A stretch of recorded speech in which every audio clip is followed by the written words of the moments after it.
Testing. 1, 2, 3, 1, 2, 3, guys. Let me know if you can hear me loud and clear. Yes, no. Can you hear me? I'm having a little bit of audio issues because my equipment is outdated. Yes, honey. But I will be having some new equipment in the month of June. Hi, guys. Happy Monday. First of all, let me say happy birthday. Hold on.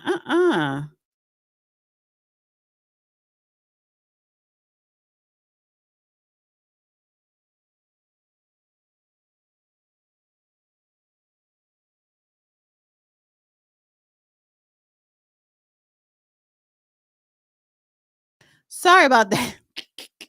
Honey, I thought it was an emergency. But anyway, happy birthday. Happy birthday to Malcolm X. Yes, he would have been 100 years old today. But it is always good to celebrate Malcolm X because of his legacy. And also, one of the most important people in my life. He's it's two people that share number one, my daughter and my son. And today is my son's birthday. So happy birthday to my son. How old is he? Either he's 26 or 27. I think he's 26. I'm getting younger. All right. So hi, Katalia, Walter, Regina, getting Jackie's, Lyft, Uber, Raymond, Chemo. Guys, please like, thumbs up, thumbs up, thumbs up, share, share, share, share on all your social media outlets. Shout out to everybody that's on X. Like on X and repost on X as well, guys. Yes. I really don't have a monologue because I didn't have time to get a monologue together. So I had to, I'm in the middle of helping I'm like my father assistants and he's been traveling. So I had to make sure his flights and car service and everything is squared away. I went to the gym. I did a lot of errands today and I'm preparing, to leave later in the week. So next week it won't be no show on Memorial Day because I will be out of town and we're going to be a little bit on vacation. So you guys are going to see a lot of reruns next week, a lot of rerun premieres. And I'm also going to premiere two classics. The first two episodes of a podcast called Magados. It was me and number 9. We started this podcast, I believe, in 2018 or 2019. And I didn't realize we did 25 episodes, right? And I thought I was blaming him on why it ended, but I think it was me. I think I just dumped him for the judge. But it did fade out because of COVID. However, when I look at the first two episodes, I'm like, these are some good episodes. So I'm going to premiere the 2 episodes while I'm on vacation next week. So look out for that. Make sure you guys subscribe, hit the notification button to get all notifications. Do the show. Oh, no, honey, I will be going live while I'm out of town because I plan on going to the Diddy trial. Yes, honey, I'm going to be outside the courtroom with all the other content creators. And I'm going to try and get in line early in the morning to get inside the courtroom along with the other content creators and journalists. Yes. So is Judge Joe? Yes, he's here today. I'm waiting for him to come on. It takes a minute for the judge to come on because of his Wi-Fi. He got the snail Wi-Fi. So he's coming up. This Monday show is it's me and the judge on Monday and we talk about politics, right? That's why I put House of Cards, House of whatever. So yeah, so when I'm out of town, I will be going to the Diddy courthouse. Now, I don't know if I'm going to be going there every day. It depends, but I will be live from the Diddy trial. Yes, I will. Maybe I run into Tissa Tells, honey. Does Tissa Tells does she live in the tri-state area or did she fly in? Because I know this trial going to be going on for a month or 2. What do you mean don't buy a t-shirt? Wait, they or don't tell me Are they selling Diddy trial t-shirts? I know they're not selling that. I know they're not selling that. All right, so what we're going to talk about today, listen, Biden comes out saying he got stage 4 prostate cancer. First of all, honey, you had this stage 4 or stage 2 or stage 3 when you were president of the United States. So I guess his people, his camp feel comfortable coming out now because they didn't want to come out and say he was sick when he was in office. Because remember, we always saying he's unfit for office. He's zoning out who's running the country. It surely wasn't him. And now that whole auto pen scandal, it's probably real. So yeah, he's saying that he got cancer and it's stage 4. He's old anyway. What, he's 85? Right? So this just didn't pop up out the blue. And presidents have a full medical workup annually, and it's supposed to be made public. So they was hiding this when he was in office. But everybody want to play dumb. It's like, oh my God bless you and your family. This cancer is serious. All that. No, we want to know how long you knew you had it. Not how long you had it, how long you knew you had it, and why did you keep it from the American people, the American citizens? Because you did. Well, we all need to upgrade. She flew in. Okay, Steven. She flew in from where? But where is she from? Somebody said, Tissa tells, listen, she talks about the tea. That is her platform. So yeah, I don't talk about the tea, but we do talk about law. We talk about politics. And this is a Diddy federal RICO trial, which has to do with the law. So yeah, I will be in there because sometimes the entertainment industry in Hollywood merges with law and politics, right? Yeah. So I said this. Right. So the thing is, $20 to save Diddy t-shirts. He's paying people to wear them. That I would not be buying. Absolutely not. Save Diddy from what? Save him from his own demise? He's the one that got himself in this mess. So, yeah, when you are doing chemo and radiation and stuff like that, sometimes that could advance any type of existing condition that you may have. I see the judge. Wait a minute. Are you settled? I don't want to. Well, I had to go outside to Okay. get things set up, so I'm coming back into the light. All right. Let me put you backstage until you get settled. Well, here I am right now. Let's see. Thank you, Walter, for the Cash App. Thank you, thank you, thank you. And guys, yes, you can donate if you have a question. Actually, let me put that thing up. You could donate if you have a question or a comment. Hi, Judge. Yo, How are you? what's up?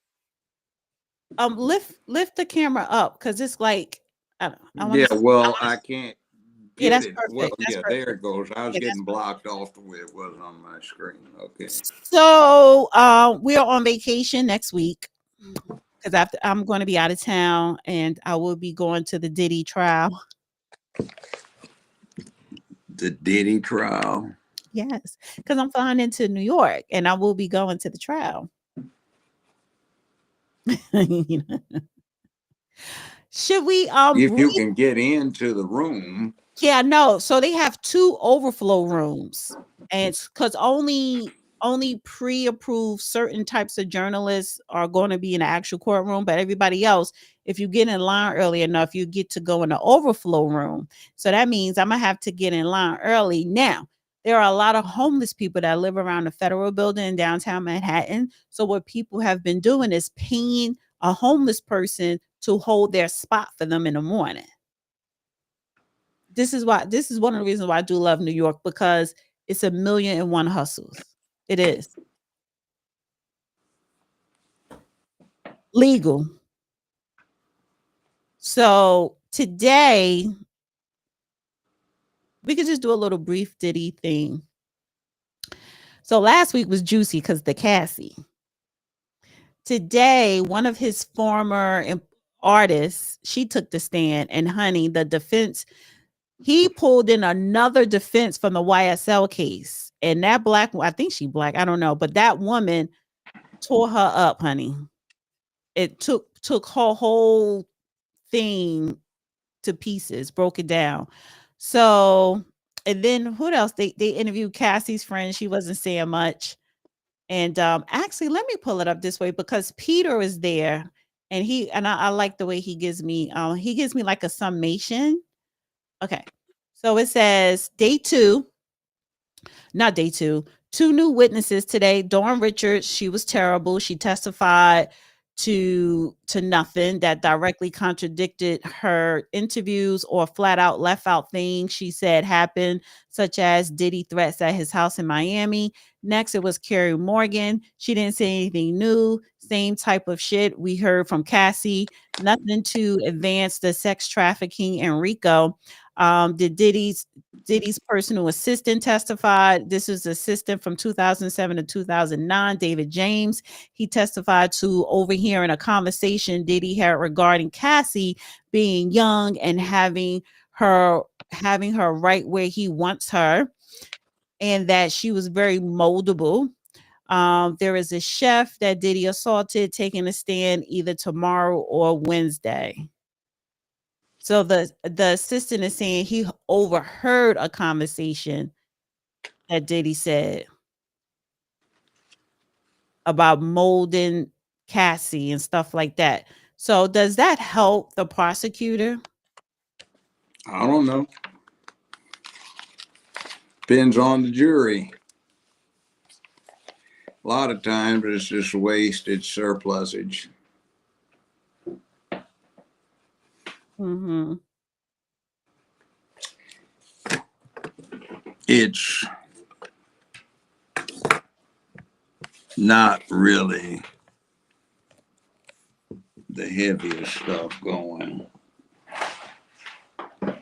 What? It's not really the heaviest stuff going. Yeah, so because I even said to you, because you said you read the indictments and stuff like that. I didn't know we went over it because you said we We did. did. It's Oh, okay. 14 pages of nonsense. Usually it takes 2 pages to make the charges in the typical federal indictment.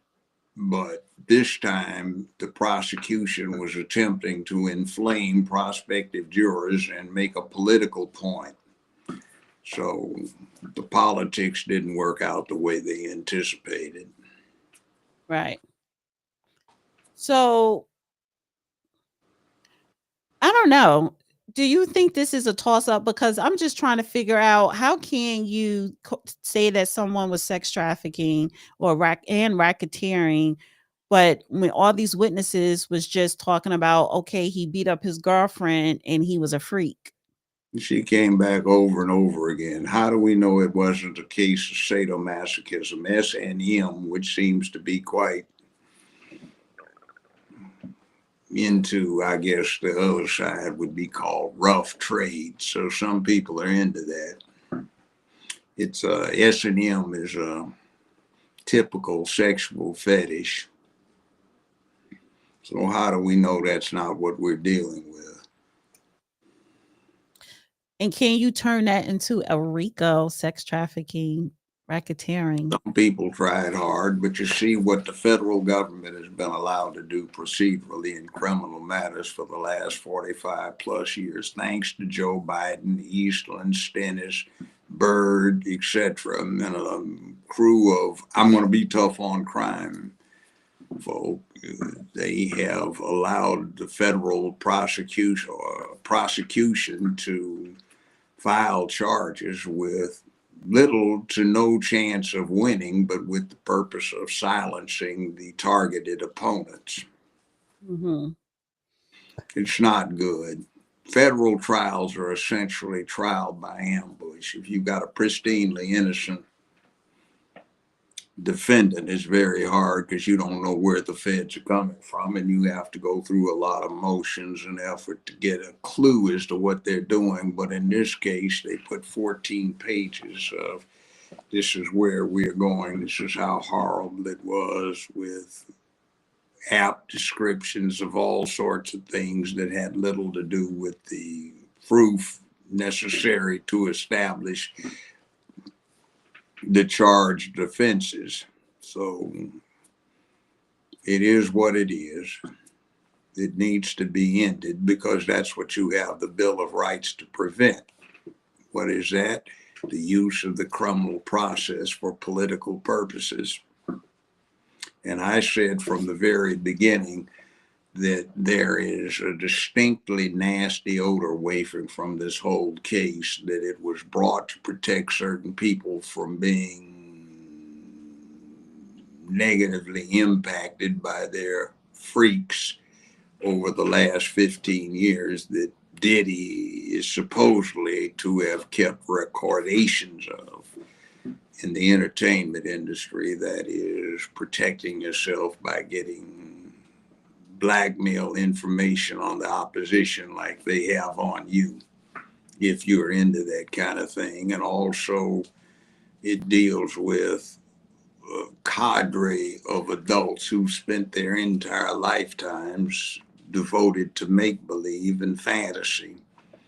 And that type tends to have strange attitudes about life, and they seek sensationalistic entertainments that are heavy on impact. That also goes for some political types. Well, I don't know. And I think, yeah, because I know I asked you this a couple of times if you think he's going to get off or not, and it's really up to the jury. And I have no idea. I'm not impressed with the federal prosecution at this point, but no telling what they'll get out of a jury. Mhm. And a lot will depend on whether the judge delivers the appropriate charges to the jury and puts them in writing and supplies it to them. They very seldom touch on these things when they do dramatic representations of how criminal justice works. One of the most profoundly important aspects of a case consists of the charges that the judge delivers to the jury. And they're boring to most people, including the lawyers, who spend a lot of wasted time by not listening to the instructions. So if they ever have another trial, which sometimes is quite not the case, they can be aware of what they're going to have to prove or disprove in order to prevail. So people, including lawyers, tend to zone out when they're dealing with the charges, except sometimes the juries. you know, And mass media pays scant attention to these crucial charges. But the rule is the jury will be judges of the fact and the law under the direction of the court, and the court is the source from which they are to get the law. So if the court gives the wrong law to the jury, then the matter is never settled, and it'll go back to trial if the jury got the wrong law. So mhm, it's very important, but it's hardly ever paid attention to. mhm. There are a lot of women, there's some men, but more so women are here saying he groomed her, he groomed her. And that is because, he's what, 15 years older than Oh, her. that's nonsense. There are women with husbands 20, 25 years younger than they are. The concept of boy toy is still a reality. And women are supposed to be the equal of men. So how do you say one of them's going to get groomed? And remember, I'm an adult. I'm 16 years old. You can't tell me what to do. And then when it backfires, you got groomed, or somebody said or used their maturity or their experience over me. That doesn't wash out because it doesn't match the equality of sexes that is supposed to be preeminent these days. You're either equal or you're not. Right.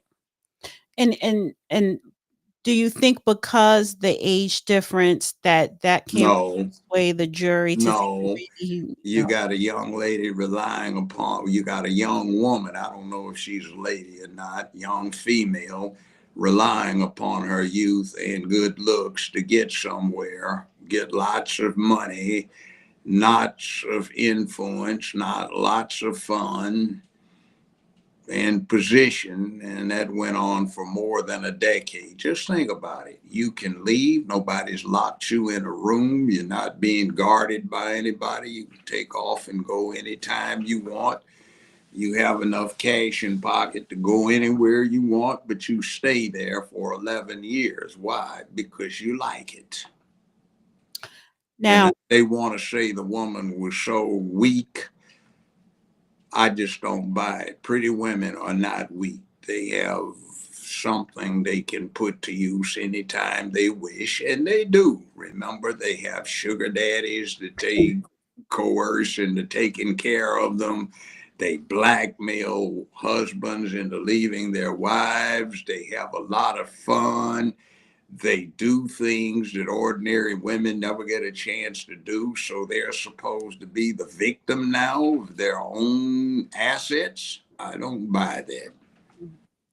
And also, so she settled with Diddy last year and got 20 million. However, Yeah, $20 million, and now she's supposed to be helpless. I don't buy it. and she originally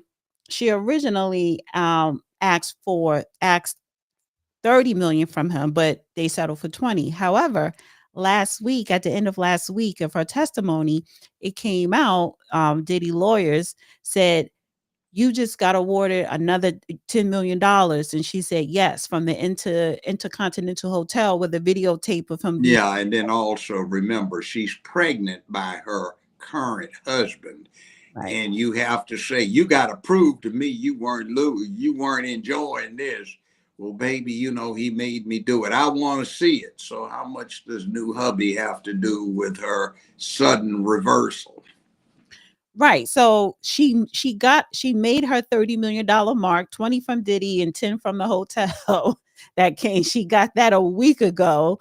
So it's like, yeah, you can't, and I always say this, you can't be a victim and a victor at the same time. You got to pick one. So And I represented a lot of prostitutes that wouldn't make $3,000 in a month for the pimps that they worked for. So she made $30 million out of the deal. So that's a lot of people never see 30 million in their lives. In fact, most won't even come close to it. So she made $30 million. She's married, pregnant, and she still has a pretty decent physical appearance. So in the scheme of things, she was successful. So now she wants to claim she was a victim of her own success. that's a good way of putting it. Just A like victim of her own success. the victim that the woman is saying Shannon Sharp manipulated her, and he before the news even broke, he was going to give her 10 million, but then she hired that lawyer Tony Busby and was now asking for 50 million. So I Yeah, guess a lot in of the porn same thing. stars never make 30 million in their careers, not even close. They're lucky if they make 3 million. And she made 30 million and she had a good time of it. So she was getting paid a lot while it was going on, and a very high salary, it seems. Right. So how many million did she make in total? Well, So it seems like she was a success doing what she wanted to do, and a whole lot of women uh, have as an avocation. So yeah. I don't buy into somebody as sucker enough to go along for 10, 11 years worth of getting victimized unless something. Unless she was like a wife or a stay-at-home mom with a man when she has kids, no which she did. job, right, which she did not. So there are women who are in sometimes dead end situations, but that wasn't her case. You know, And even the ones in the dead end situations aren't being forced to stay there. There is a thing called divorce. there is, yes. And there are a lot of resources today as opposed, let's say, decades ago, right? Well, this wasn't decades ago. No, no, no. This, I know. I'm talking about from the 50s. Like I'm talking about helping women. well, it's not, but it's not the 50s. This is the Right, exactly, 21st. exactly. Right. That's why you have like a whole lot of more resources today and and opportunities to get yourself out of the situation or to not put yourself in that situation. So yeah, I'm not team Diddy because he beats women, but to the law, I think the law is being abused here for a purpose that has nothing to do with justice. Somebody beats you, leave. You might forgive them once or twice, but you claim this has gone on continuously for 10 years and you leave him. Remember, she went over to Africa one time or wherever it was she went it. So she wasn't even in the country. She didn't have to come back. She had her own independent means. Mhm. So what is it that brings you back over and over and over again for a decade? Yeah. Because you like it. You're into S&M, sadomasochism. And that they never talk about because that defeats the entire narrative that supports the agenda that so many propagandize for and seek. All right. So let's I go. mean, it may not be the case, but that's what it looks like to me. Right. Well, let's go into Biden Why? because he's trending. Oh, I didn't go over with you Oh, the today. prostate cancer thing, a whole lot of men suffer that. In fact, it's predicted that 1/3 of all men would wind up with that situation. Okay, honey, but he got stage 4, and I don't know what score 9 Well, means. he's supposed to have had the best medical care on earth. Right. So that means he had it when he was president. Mm-hmm. So it probably was an auto pen. Well, what happens is it can quickly go from 0 to stage 4 And how quick? very quickly. Oh, in the last 2 months quick? No, in the last half year, and but you see, they have PSA, prostate specific antigen test that you're supposed to get on a regular basis after you, especially after you get over 60. So you get these things and they give you a clue. The normal range is 0 to 4.0. Anything over 4.0 raises suspicions. So if you get over 4.0, you're supposed to get it checked out, maybe get a biopsy. Mhm. Well, it says former President Joe Biden is battling an aggressive form of prostate cancer. His office announced Sunday, adding his condition is characterized by a Gleason score of 9. His office also said Biden's diagnosis included metastasis to the bone. Biden's Metastasized to the bone metastasized to the bone. marrow. Biden's cancer diagnosis comes after a small nodule was found in the former president's prostate after a routine physical exam on Tuesday. The Usually it gets worse than that. And see, prostate cancer is crazy because there are some forms that are extremely aggressive, some that are not. Some will cause you to die with it, but not of it. Mhm. In other words, there are some types of prostate cancer that the prognosis is don't treat. It's not going to kill the person, but they will die with it. Okay, But you you have can to live go with get it. competent physician uh, So you can live with prostate. involvement. Yeah, You can live with the prostate cancer. some. Sometimes. But but here's the thing though. And sometimes they say the prostate process of getting a biopsy will cause it to spread. Right. But It here's just depends on your circumstances and how good a doctor you have. Doctors are like anybody else. Some are very good, some are not. well, he was the president, former president. He gets the best, Supposedly. and you supposed to get the top notch, thorough physicals annually. They kept diagnosing Ronald Reagan with outbreaks of skin cancer, but that's not what he died of, apparently. Okay, he leaves office January 17th. He's in the greatest health. He's in he top. He was not in the greatest of health. Oh, that's what his administration was saying last year, year before that. His physical came back fine because he's what. It didn't come back fine. I bet you his PSA was elevated. So why did they lie? They wanted, see, there, I predicted when he first started running that what he was going to do is get in and he was going to pick a female vice president, which he did, and he was going to serve the first term, get elected the second term, and then resign just after he had been in for 2 years so she could take over as vice president from vice presidency. As the vice president, she would take over as president under the new constitutional rule about term limits for the president. She would then be able to serve the remaining 2 years of the Biden sentence and get elected to 8 more. So the first woman would be able to serve for 10 years, thanks to him. That would be his historical accomplishment. He would be elected to 2 terms. He would resign halfway through the second. The vice president could serve the remaining 2 years and get elected to 2 more, which would be constitutionally permitted under the new amendment or under the amendment.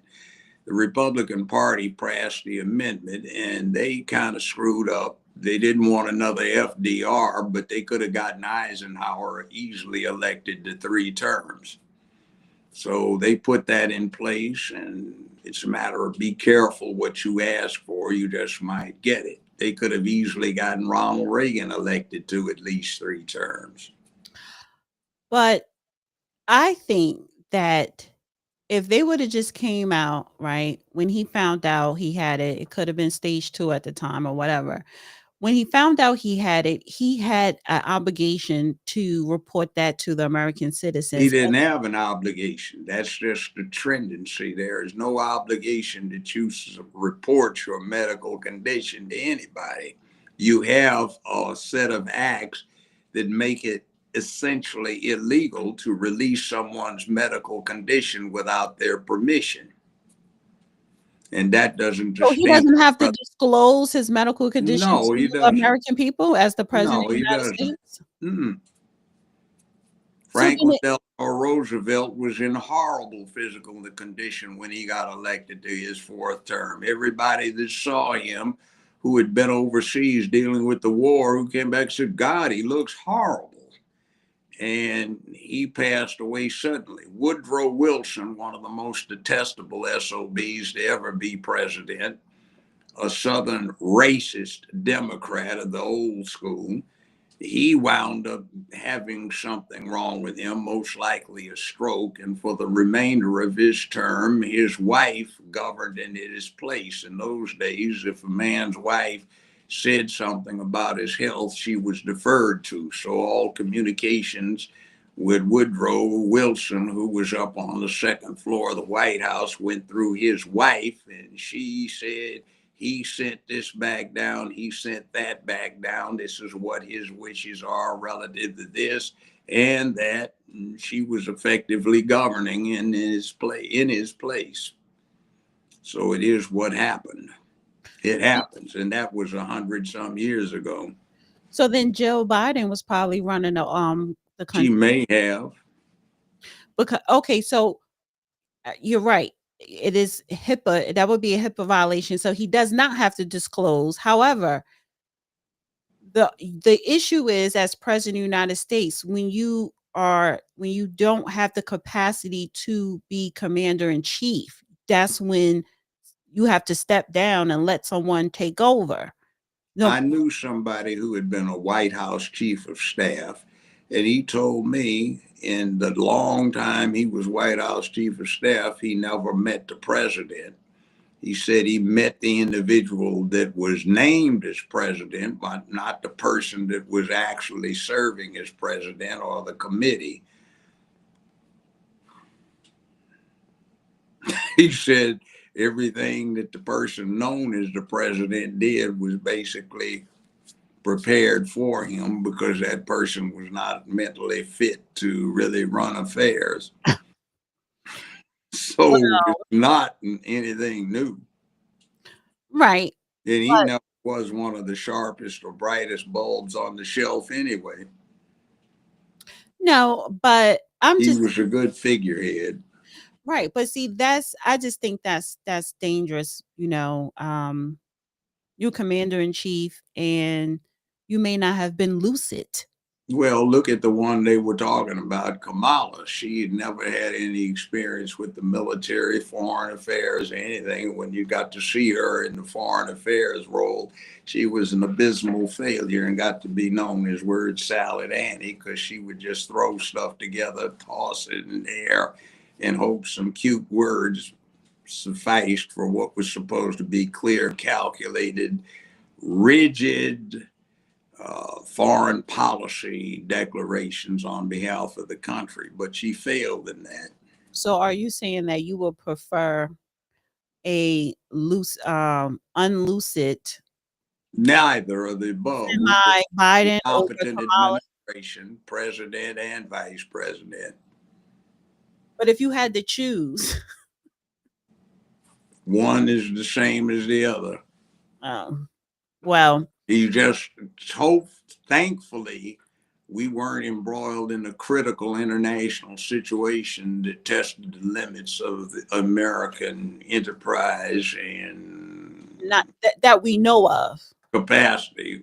Doubtful. We would see more of it right now, but we were in a situation where Crook Biden, in something that was trending on X today, somebody brought out his January 19th remarks that were recorded when he talked about telling the Ukraine that he was going to leave in a little while, and if they still had this guy in place who was prosecuting his son, then they would lose their loan guarantees. And somebody said, well, you're not the president.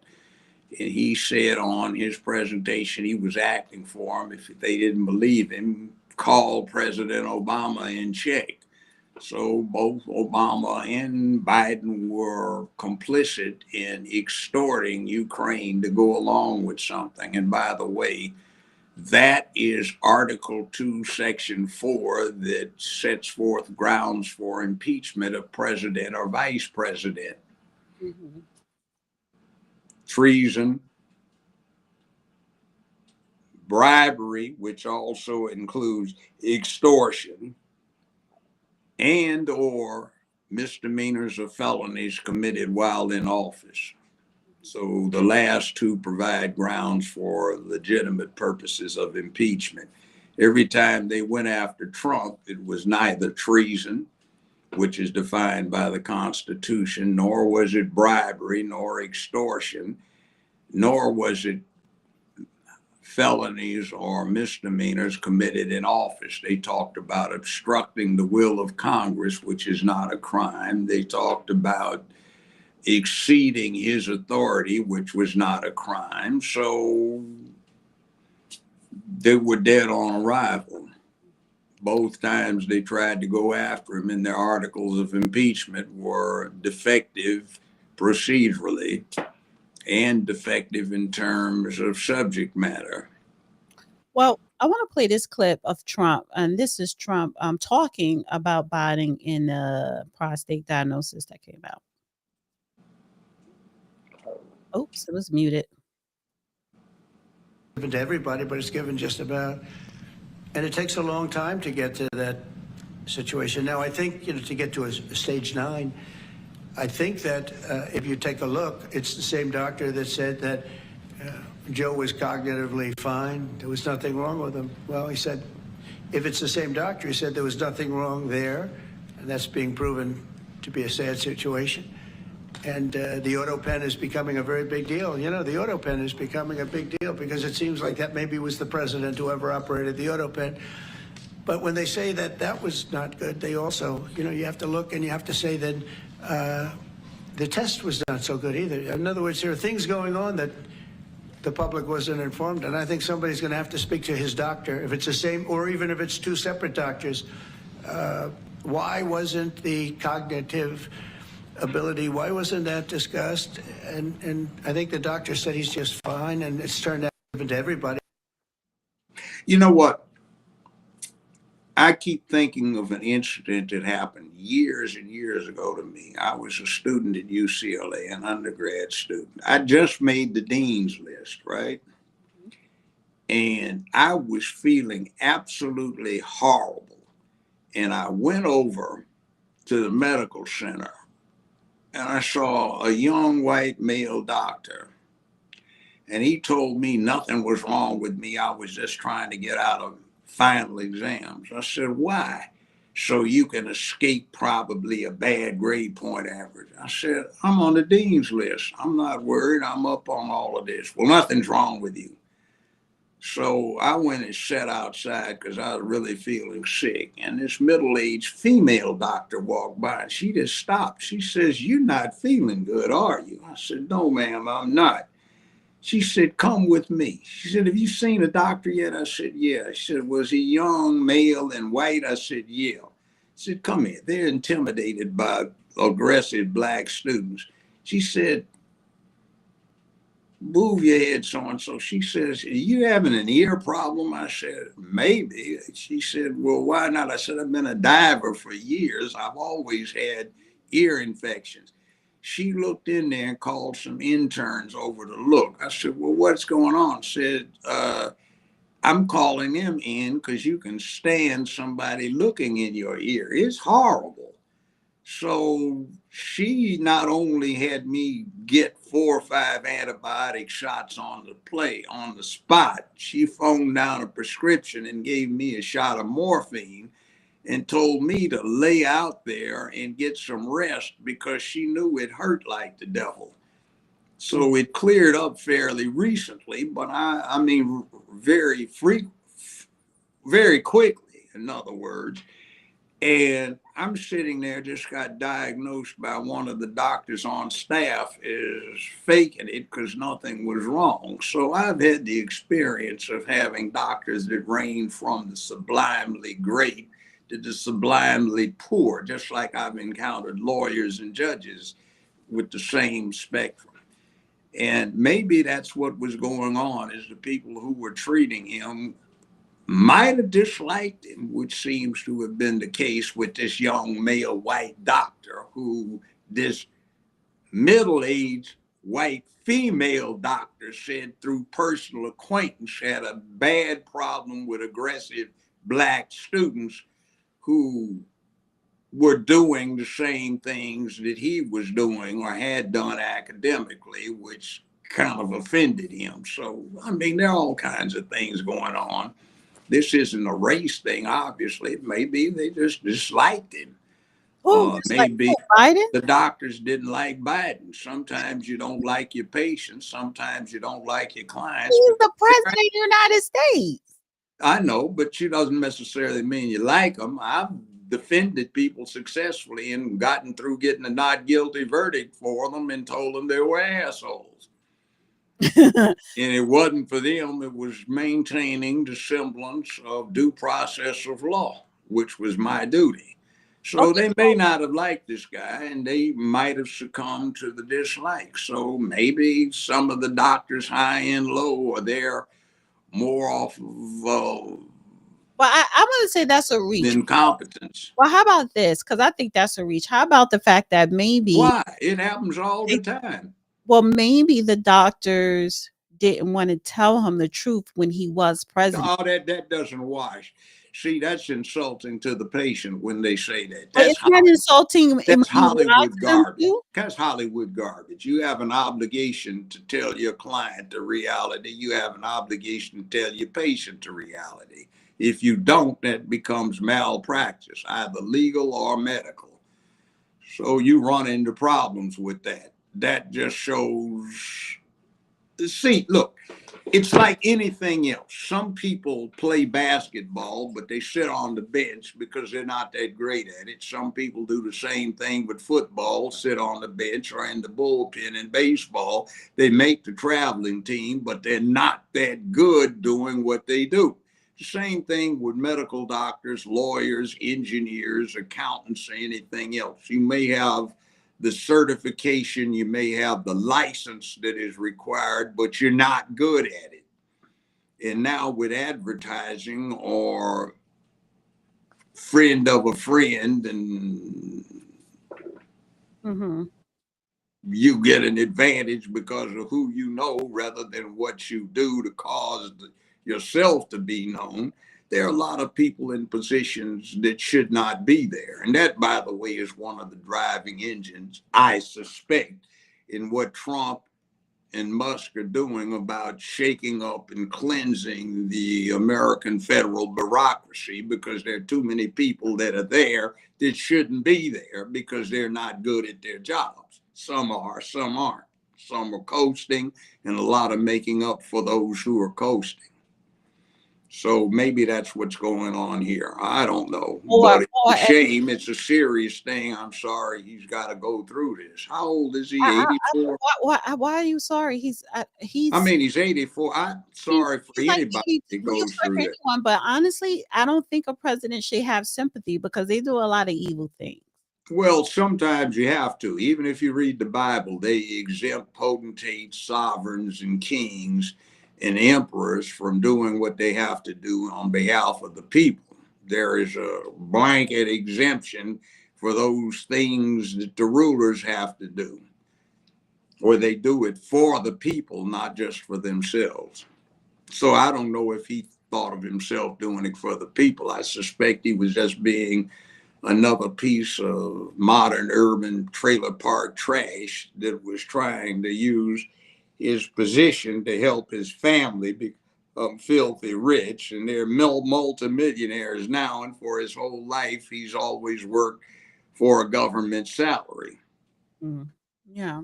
Well, I think they knew. They covered it up, and maybe they did. Running that was part of their game the to get them. I think the auto pen is a real thing and not just an allegation. Auto pen is real. That's where you use something to sign somebody's name, so you don't know whether the person signed it or not. It is the equivalent of the old time rubber stamp. And we had an incompetent in Memphis who was the judge of the Memphis and Shelby County Juvenile Court from 1963 to 2006. And the Supreme Court held that due to his educational deficiencies, he was not permitted to hear cases because he was unable to understand what lawyers were saying. He was a sixth grade dropout, but he was the judge. And he was notorious for having his clerks rubber stamp warrants and other important documents that Tennessee law for the last 150 years required to be personally signed, not rubber stamped by an actual judge or magistrate. So this is the equivalent. This is taking somebody that's not really capable and competent for the position, who is allowed to do the modern day equivalent of having a rubber stamp put on the document instead of him signing it. It was kind of crazy. 1968, the state passed a law saying that if you were a judge, you had to be a licensed attorney, except if you were already a judge, it let you be grandfathered in. And this clown had been a judge. His name was Kenneth Turner, one of the most crooked, corrupt idiots you ever want to see sit on a kangaroo court bench. And he set up a private profit-making corporation where he got paid based on the number of kids he put in juvenile facilities. He personally had a contract with the county to prosecute child support violations. He had a personal contract with the county to defend the child support violations. So he was effectively the judge, jury, and executioner all rolled into one, where the prosecutors worked for him, not for the DA like they did for every other county in the state of Tennessee.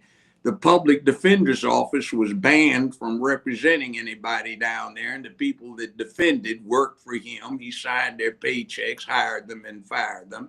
And the referees were not necessary, but required because he personally couldn't preside over a case. So he got to pick his own referees to do that for him. And the interesting thing was, for every other judge qualified with a full law license and law training and experience, the rest of us could not pick a referee or a magistrate. We had to have every single judge and magistrate unanimously approved by every single judge, chancellor, and criminal court judge in the county. With him, he wasn't even qualified to be a judge, to hear cases, because he was a sixth grade dropout.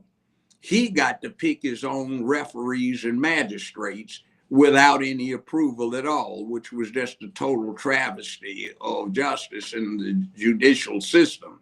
The way he did it is because he had so much blackmail information on so many people that they allowed him to get away with it. Well, He's dead now, but all right. So, you know, it's the way it works. It's okay, corruption from time to time. right.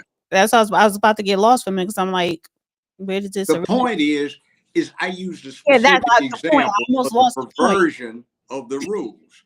And that's what happened with this clown. Okay. With Biden. I call him a clown because I Talking about encountered Biden, him not first. Trump. I'm talking about not Trump. I'm talking about Biden. I encountered this clown Biden the first time in 1972, which was 53 years ago. He acted like a chump, an idiot, a bigot, and an incompetent back then. And I heard Eastland, Stennis, Byrd, Wallace, Faubus, all the old time Southern racists that people think of when they think about that, endorsed Biden is the latest and greatest Dixiecrat who would carry on the Dixiecrat traditions into the future. And he was said to be somebody who understood how to handle and manage the Negro. And black folk hadn't been called Negro in quite some years. It was either Afro-American, black, but not Negro. And he got up there, he understood how to handle and control the Negro. And the Negro was turning the streets into jungles. And he and Stennis and Byrd were going to put the Negroes in zoos, penitentiaries, where they belong, so it would be safe. And also the Negro cockroaches, meaning the young Negro youth who were turning schools into zoos. So he was really nice. This was back in 1972, and I was highly offended. I was there listening and watching him in person. I just happened to be in Delaware State Capitol, which was a rundown, ramshackle building, the second floor of which was collapsing. And we used to take marbles and bet on whose marble would get to the center of the Depression first. I wanna stick on Trump. Trump. I like Trump.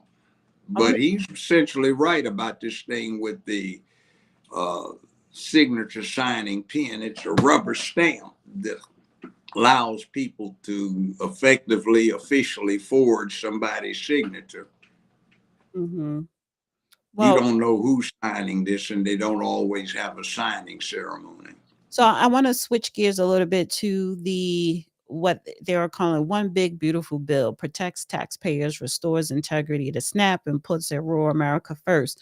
So this is Trump's budget bill that there were some Republicans that voted against it, was pushing against it, but it was able to get passed. So I want to play this clip here. Thank you, Madam Speaker. I rise today in strong support of the reconciliation measure favorably reported by the House Agriculture Committee. This legislation is critical. It prevents the largest tax increase in American history from hitting our families, farmers, and small businesses. It also provides essential funding for the Trump administration to continue its work to keep our nation safe. This bill addresses two major responsibilities: restoring integrity to the Supplemental Nutrition Assistance Program, also known as SNAP, and making meaningful investments in American agriculture. SNAP is a vital safety net, but it must function as Congress intended, as a temporary bridge for those in need, not a permanent system of dependency.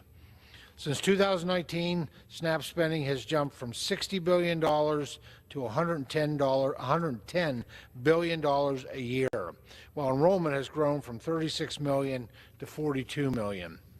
Yet, despite low unemployment and over 7 million job openings in our nation, fewer than 1/3 of able-bodied adults required to work under SNAP are earning income.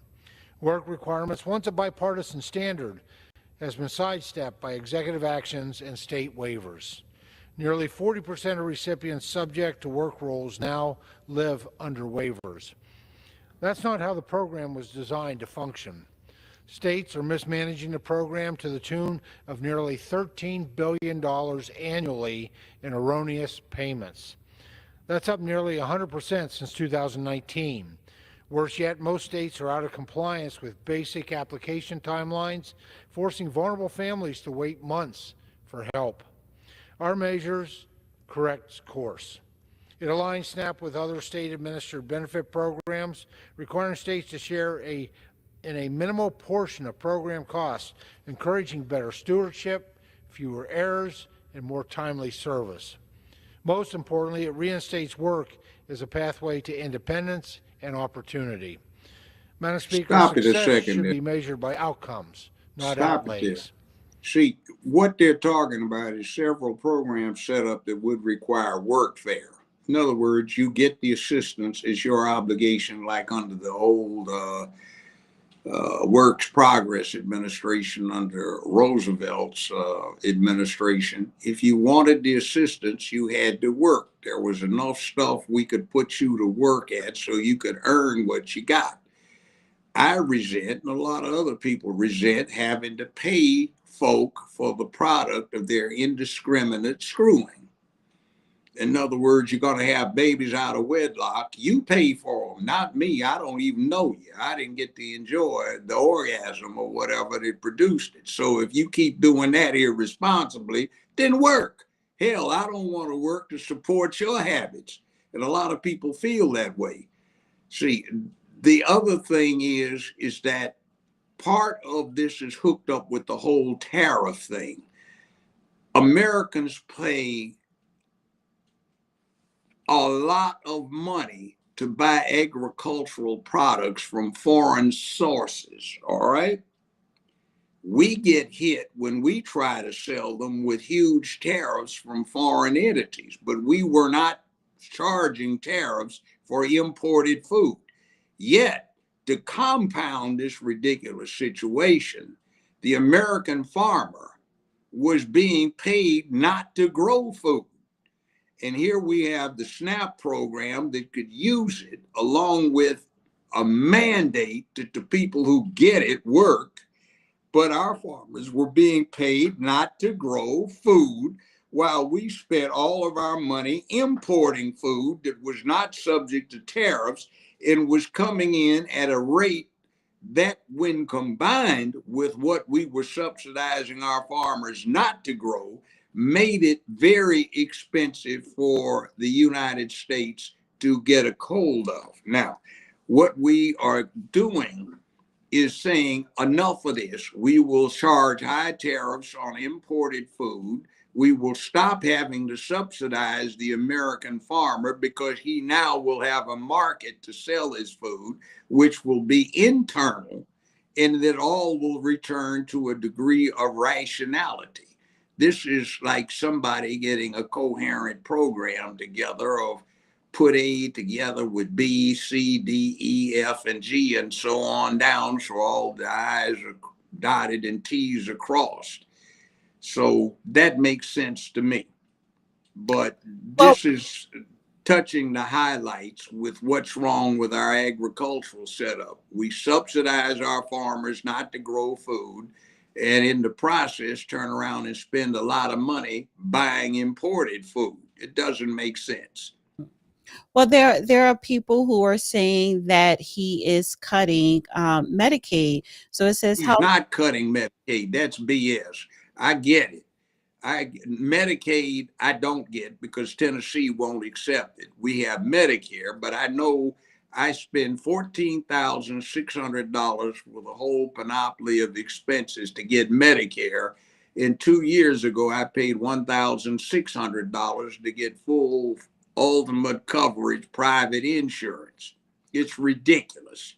So this is by USA Today. It says House Republicans are proposing sweeping changes to the federal Medicaid program that would kick millions of beneficiaries off the health insurance program, which covers more than 71 million low-income Americans. The bill would introduce a raft of new rules and regulatory requirements for those seeking coverage. Families of four making as little as 35,000 would see new costs for going to the doctor. Some unemployed people will become ineligible for Medicaid, and some seniors will lose access to long term care coverage. And states will lose a portion of federal dollars that help them cover those just above the poverty line. The bill will also bar Medicaid from funding services at clinics that also performs abortion such as Planned Parenthood. The proposal is part of a massive policy package that aims to implement President Donald Trump's campaign promises, including an array of tax cuts that will cost an estimate $4 trillion over the next 10 years. Under pressure from ultra conservative in the Republican conference, congressional leaders are trying to find ways to offset the revenue loss with com- common mm, commensurate Commensurate. commensurate cuts to federal spending. Health insurance benefits programs are one of the largest federal spending categories. Trump has said Medicare cuts are off the table. So changes to Medicaid became a central focus of potential cost savings for Republicans. Why are they even touching Medicaid? Well, see, the reason they are is not really touching Medicaid, is dealing with the avaricious medical insurance industry. Dr. Bill Frist, former senior U.S. Senator from the state of Tennessee, drafted what is now known as Obamacare. It's a sop for his family's business, which is Blue Cross Blue Shield. And the medical insurance industry is killing off everybody, with the blame being put on Big Pharma, which isn't really the case. They have some blame, but they're not the primary beneficiaries of the mess. So what they're talking about cutting back Medicaid on is simply slimming down the advantage that goes to the medical insurance industry rather than to the people. There is a lot of money being spent that could be used directly on behalf of people that through Medicaid and other plans goes to medical insurance company subsidies, and also maintains a huge store of cash that is available to be raided without penalty for other agenda items that the far left was supporting through previous administrations. It would cut that off. It doesn't really do anything about reducing the coverage nor the extent to which families are benefited. It just realistically reassigns where it's going. And it looks bad if you look at it from one sense, but it looks good from another because it's cutting the medical insurance companies out of their enormous profits. Now, I'm not talking about all forms of medical insurance because some that comes through general insurance companies that also handle homeowners insurance, vehicle insurance, theft insurance, hazard insurance. They have deep pockets and they can give you great deals on medical insurance. But if you deal with companies like Blue Cross, Blue Shield, Humana, and that kind of thing, they rely on this propaganda rep that allows them to get away with enormous profits, delivering very little in return.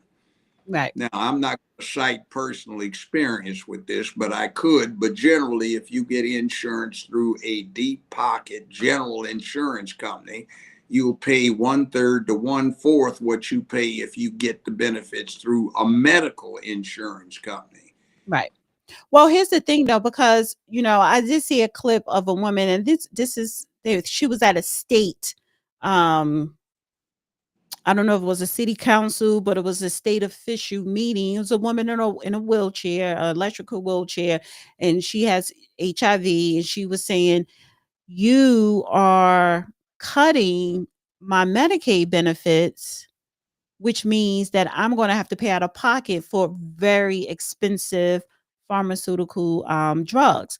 But I want to play this clip here. Well, see, the thing of it is the prices would be reduced because right now, for example, I just went in and I had to deal with this through my carrier.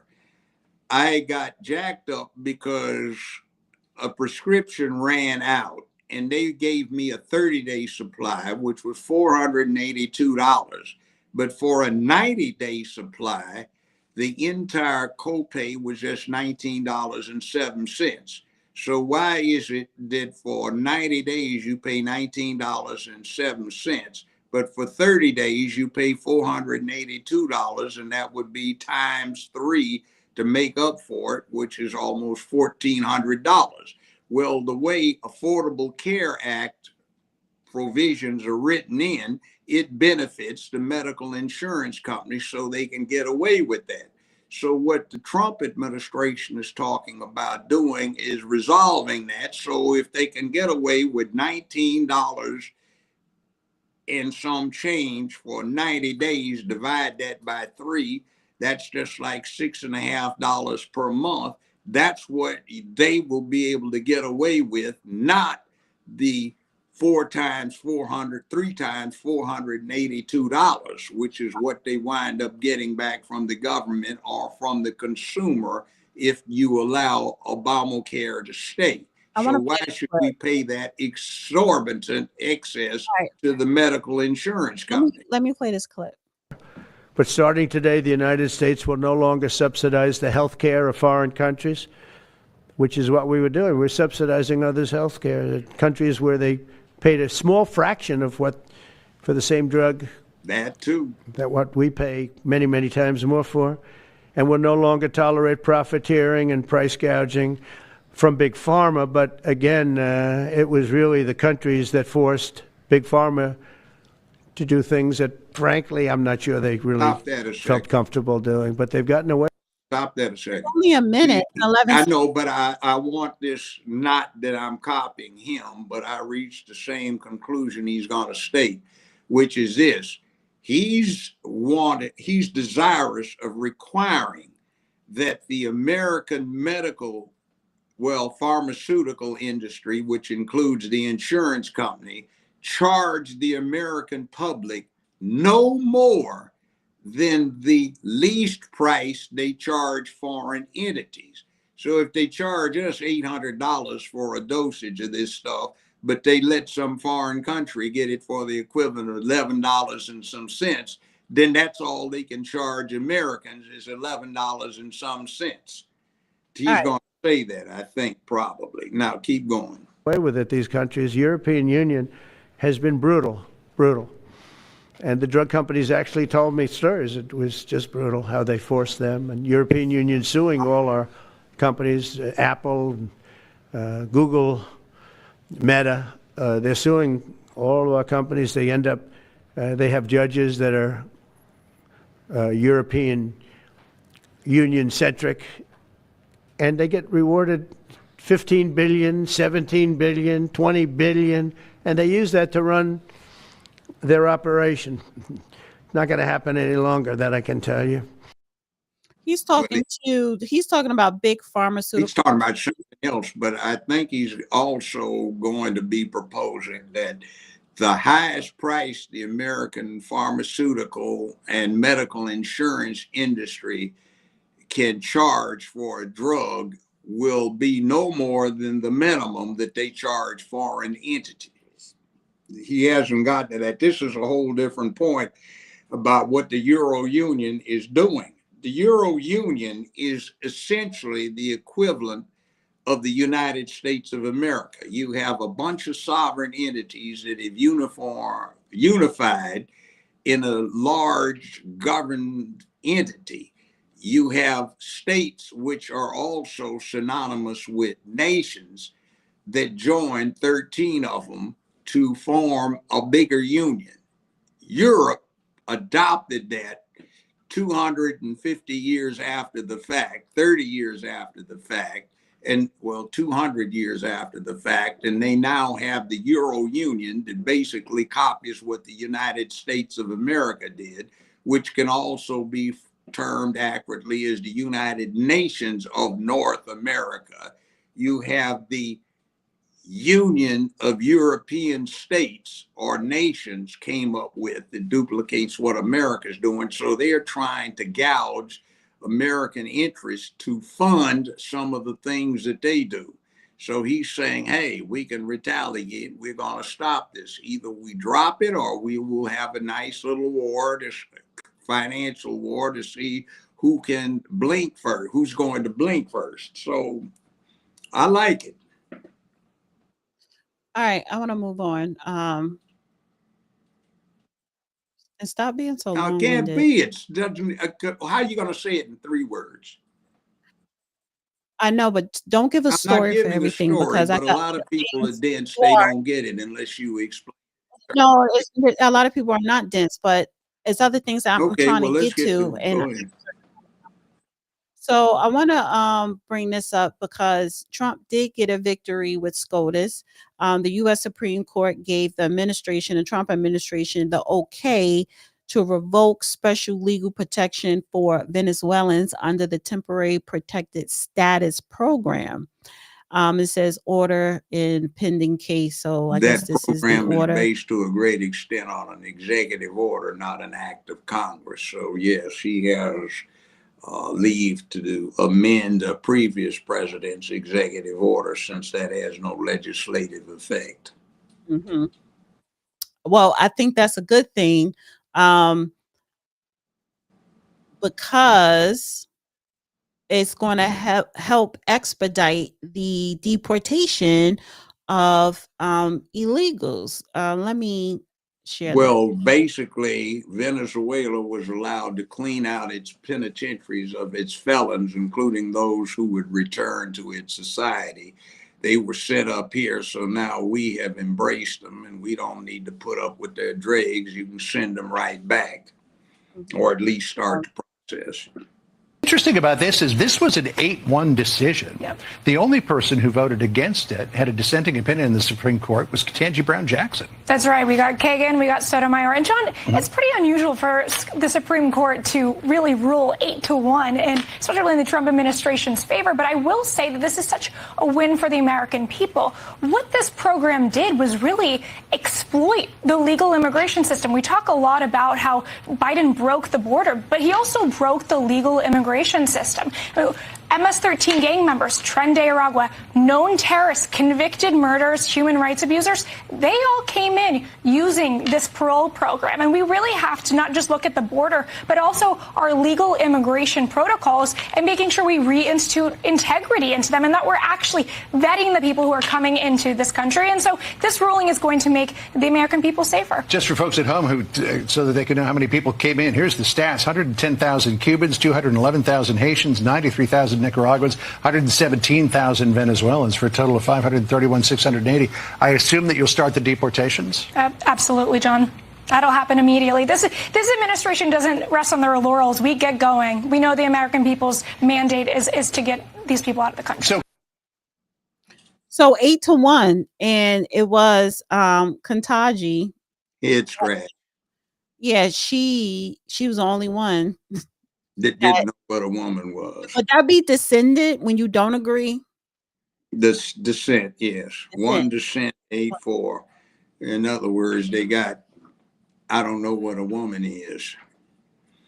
Right. So she's very sympathetic to the illegals, but I don't think she was the best choice for the position. I can think of several. Roger E. Clifton on the Second Circuit. We don't need to go into her. I don't want to go into her. What? I don't want to go into her. I don't want to go into well, I'm just saying it's not surprising she dissented. She's probably the least capable one that they had available for the appointment. More politically correct, though. Well, speaking of, let me share this because I want to stay on this immigration thing here. So Representative LaMonica McCleaver, however you pronounce her last name, from New Jersey, Democrat, will face criminal charges for her alleged actions during a confrontation with law enforcement outside of Newark Immigration Detention Center earlier this month. Today, my office has charged Congresswoman McCleaver with violation of Title 18, United States Code Section 111 for assaulting, impeding, and interfering with law enforcement. Impeding. And this is by acting New Jersey U.S. Attorney Alina Habba. She announced this on Monday. Now, remember, over a week ago, we reported the mayor of Newark, Ross Baraka, was arrested when he was protesting in front of a immigration detention center. And now she is, and it was several other people as well, which is crazy, right? Yeah, it's different than having a demonstration out on the streets. It's kind of like going up in a jail facility and deciding you're going to have one, or getting in there because of your electoral status and then clowning once you get in there. That's not very good. Right. And my thing is, why are these Democrats, particularly predominant Black Democrats in these predominantly Black cities, they're going so hard for illegals? Because they want the replacements for the people that they are supposed to be representing. They are not representing the people who vote for them. It's a fraudulent game. Well, McCleaver was among several Democrat lawmakers involved in a chaotic scene that unfolded outside the Delaney Hall Detention Center. We showed that. That was the mayor. There's in that whole thing at the same time. What we were looking at was not good for an elected official to be involved in that. Right. Well, what I'm saying is it was two incidents. So it was his incident, and then they came back, other politicians with other protesters. Yeah, I'm talking about basically the locale. It's not one it's not a public place. No, it's not. Because I actually, when I was in college, so you take, these sociology classes. It was one of these classes because it was social science and social statistics. And we visited these detention centers and stuff like that. This particular, I think it was the one in Delaney. And we had to do a thesis and stuff like that. So, just showing you, we went inside, and it was this nonprofit organization that we kind of hooked up with, and then they escorted us to one of the immigration facilities. Like all ye who enter here, like Dante's Inferno, it's not a land of freedom. It's not. No. Let me just finish telling my story. So when we went in, he was saying, you see how it's like there's no windows, which is really no windows, and you don't know it's like a detention center for the illegals, because where it's like in Harrison, New Jersey, but in the on the back skirts, where you have a lot of FedEx buildings and the trucks and stuff like that. So a lot of export deport companies, and then you have this building that looks just like a FedEx, but it's not FedEx, but it's a detention to hold the illegal. So we went in there, and this one woman, I guess she visits a couple other of the inmates, the illegal immigrants there. And so we was talking to one of them, and he was like, yeah, I've been here. I think he's been in it. This was years ago, but he said he'd been here for like 7 years, but he got arrested in Port Authority because he was drunk. And sometimes when you get drunk, you talk loud. So the cops approach you, say, let me see your ID. And I guess he didn't have it. And when they put up his information, he wasn't a citizen. So they took him in. But what I noticed is all these people there, right? They kind of rely on these nonprofit organizations, I guess, to help them. But the Muslims that was there, the Arabs, they didn't want no assistance from no nonprofit organization because they had lawyers, which makes a hell of a difference. So they didn't want any, what do you call it, social service assistance. The Arabs, no, they was like, I already got an attorney. I don't want to talk to you for what? Because, you get an attorney, you kind of get better results. So I saw that to say these people that's in there, the reason why they get picked up because they broke the law, but then when they do a background check and find that, okay, you're not a citizen, you're going to get deported. So I don't understand, what is the protest? Why are people protesting? You're protesting for what? You're protesting to have the criminals who just so happen to be illegal released? I don't get it. It doesn't make sense when you try to think about it, does it? Right, because But what's that say about the people who are trying to get you to think it makes sense? Yeah. What kind of game are they running? Right. The game is this. I've said it over and over again. The president, being the chief diplomatic officer, can declare someone to be worthy of political asylum. All right? If they do that, that means they automatically become a citizen within 5 years of being granted that status.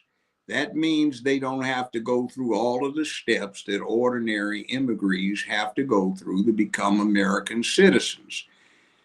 The president could say the time is indeterminate as to when they got this status, and had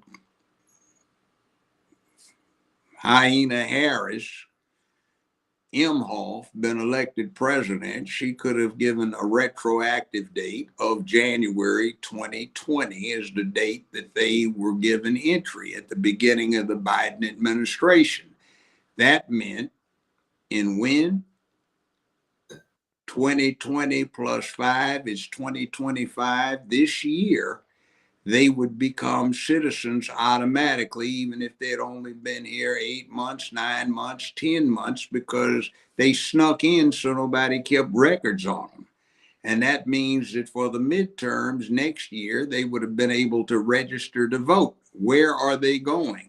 To primarily Democratic influenced areas that are in danger of losing that status. So you would have a mass influx of quite a few tens of millions of people who would become supposedly registered Democrats from the effective date of entry of January 2020 and voting in the next midterm election. And the Democrats would be desirous of taking back control because they would have these new Democratic Party Democratic members of the Democratic Party. And that's what they were trying to do. I think that was their objective. And the Supreme Court, like I said earlier, Supreme Court cleared the Trump administration to revoke legal status from 500,000 criminal aliens flown in under Biden regime. So these are the people that were eventually granted some type of legal status, whether it was asylum seekers or refugees or whatever, which they shouldn't even got in the first place because of how they came over here, and they probably didn't even qualify for it. But he has the authority to revoke and deport them. So yeah. Years ago, when I was taking political science at UCLA, we studied extreme politics. And one of the processes of extreme politics is generating public disorder. So you break the whole system down, and that allows a tight cadre to implement their policies, which in this case would be democratic, to take over the vacuum that had been created by just chaos in the American system. And you look at the cities that the Democrats control, they're islands of total chaos and confusion. So they are hoping that this breakdown in law and order and public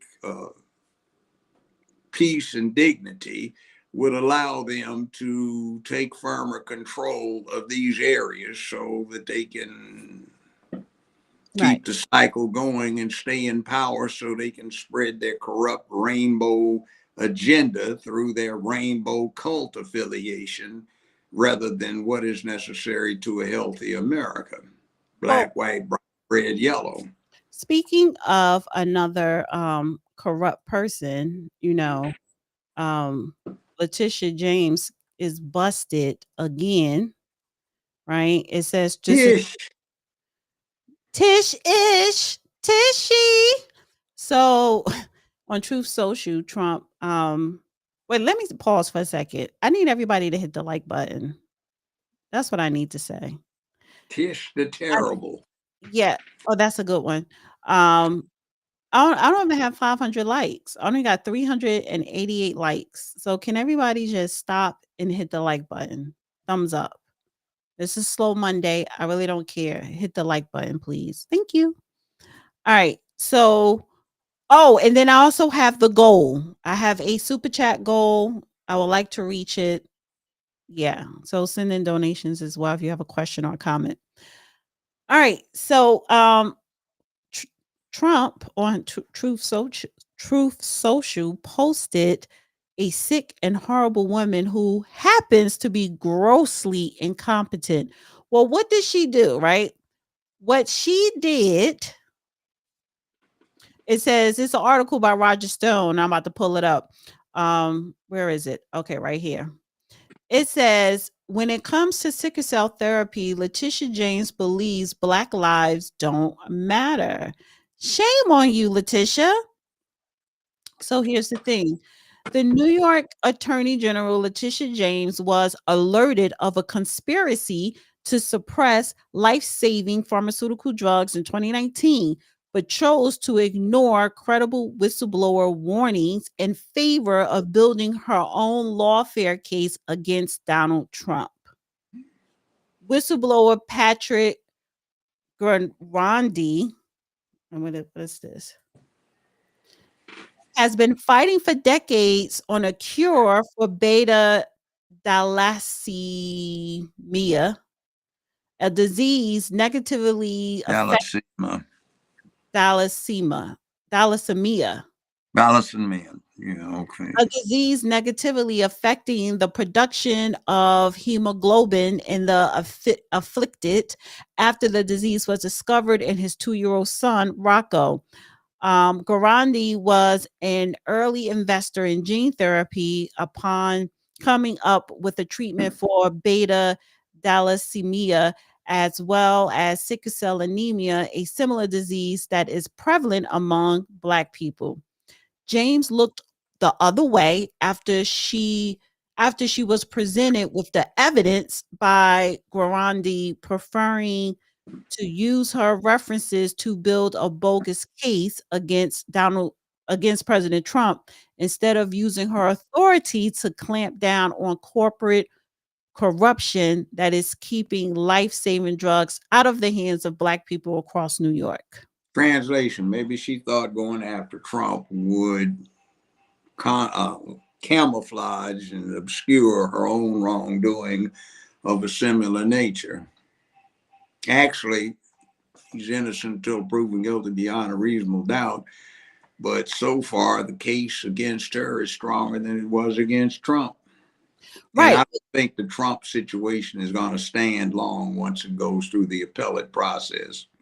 Right. Because so basically what this person is saying here is, I presented you, Attorney General in the state of New York, with evidence, right, that this pharmaceutical company, took what I created and, basically did something unlawful. I have the evidence, I have the proof. Can you take a look at it? Can you investigate? Yeah, well, that's I don't know where that would go, but you and I both looked at the appellate process with Tish in her case against Donald Trump relative to his supposedly defrauding a bank that said it was not defrauded. And you remember how the state justices just jumped all over her representative like she was a clown.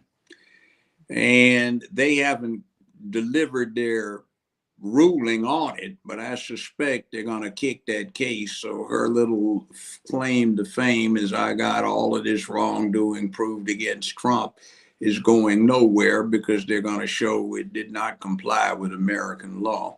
Mm-hmm. Likewise, this so-called thing, he's been convicted of 34 felony counts. Well, the judge didn't properly charge the jury, so that's not going to stay long either on appeal. So they'll wind up with nothing against Trump. Be like the cook who got mad and threw a pot of spaghetti on the wall and hoped some stuck, but it'll all slide off. So it's a wasted effort, a lot of taxpayers' money, and it obfuscated the real criminal activity, which seems to lie with the prosecutorial authorities and perhaps a certain court. Well, let me just I didn't want to go through the whole backstory, but I'm gonna read the last two paragraphs here to sum up what this man was talking about, the backstory. So it says, Durandi describes the corporate CEOs who he has dealt with as a criminal insider traders. His tale is all too familiar in an era of corporate capture of regulatory firms. Countless Byzantine regulations mandated by the federal government serve as a legal labyrinth to stifle innovation, crush the individual, and maximize big pharma's profit margins, with the court system offering little recourse for those victimized. Quote, as a whole, the pharmaceutical industry is a criminal organization. Why do you think everyone wants to have transgenders? Well, because the poor people have to do hormones that cost anywhere between $3,500 to $10,000 per month. Big Pharma is pushing that. I should have sent you this article earlier. I think they're in error. See, they're falling for propaganda too. It's not really Big Pharma. They get scant profits from what they spend. It's the pharmaceutical insurance. It's not the pharmaceutical, it's the medical insurance industry, which is also invested heavily in the production of generic drugs. When you do generic drugs, you have to have basically 2/3 to 3/4 of the same formula that the legend drug has. And it often requires a doctor to prescribe additional pharmaceuticals, generic, to make up for the deficiencies. So the medical insurance company gets a lot of money from the production of generic drugs that they're heavily invested in. That's not classically Big Pharma, but Big Pharma doesn't make great profits from what they have to put in place to develop the drugs. Okay, so here's the thing. I'm going to quickly do the background story on this, because I hear what you're saying, but this is slightly different. to where you could give your legal expertise? Because It's so not legal. It's just an opinion based on. your legal opinion. No, not legal. It's just reading what I've read. You Okay, don't that's have to fine. be a Whatever it lawyer to is, get your what I'm getting. commentary. Let me just read this and you give your commentary. Gerondi's quest began after his son Rocco was diagnosed with beta thalassemia and not expected to live past age 14. Presently, Rocco is forced to get blood transfusions every 18 days and take 10 pills each day to prevent toxic iron from building up in his blood and organs, as potential cure is suppressed from him and the public. After his son's diagnosis, Gerondi became an unlikely pioneer in a controversial field of gene therapy, which was looked at as science fiction in 1990s and early 2000s. Gerondi made stunning progress in the field, and he eventually caught the eyes of the corporate giants as he hoped to mainstream his work. He was locked into a long legal battle with the gene therapy firm Bluebird Bio and the Sloan Kettering Institute, SKI, the research facility connected to a renowned cancer treatment center. Gerondi's firm, San Rocco Therapeutics, alleged in court documents that they were coerced by SKI into divulging details on a potentially groundbreaking treatment. Gerondi gave an important vector to SKI in 2010 under false pretenses, believing that it would help move the treatment forward to clinic trials. The SKI then buried his treatment in favor of Bluebird Bio's more expensive treatment.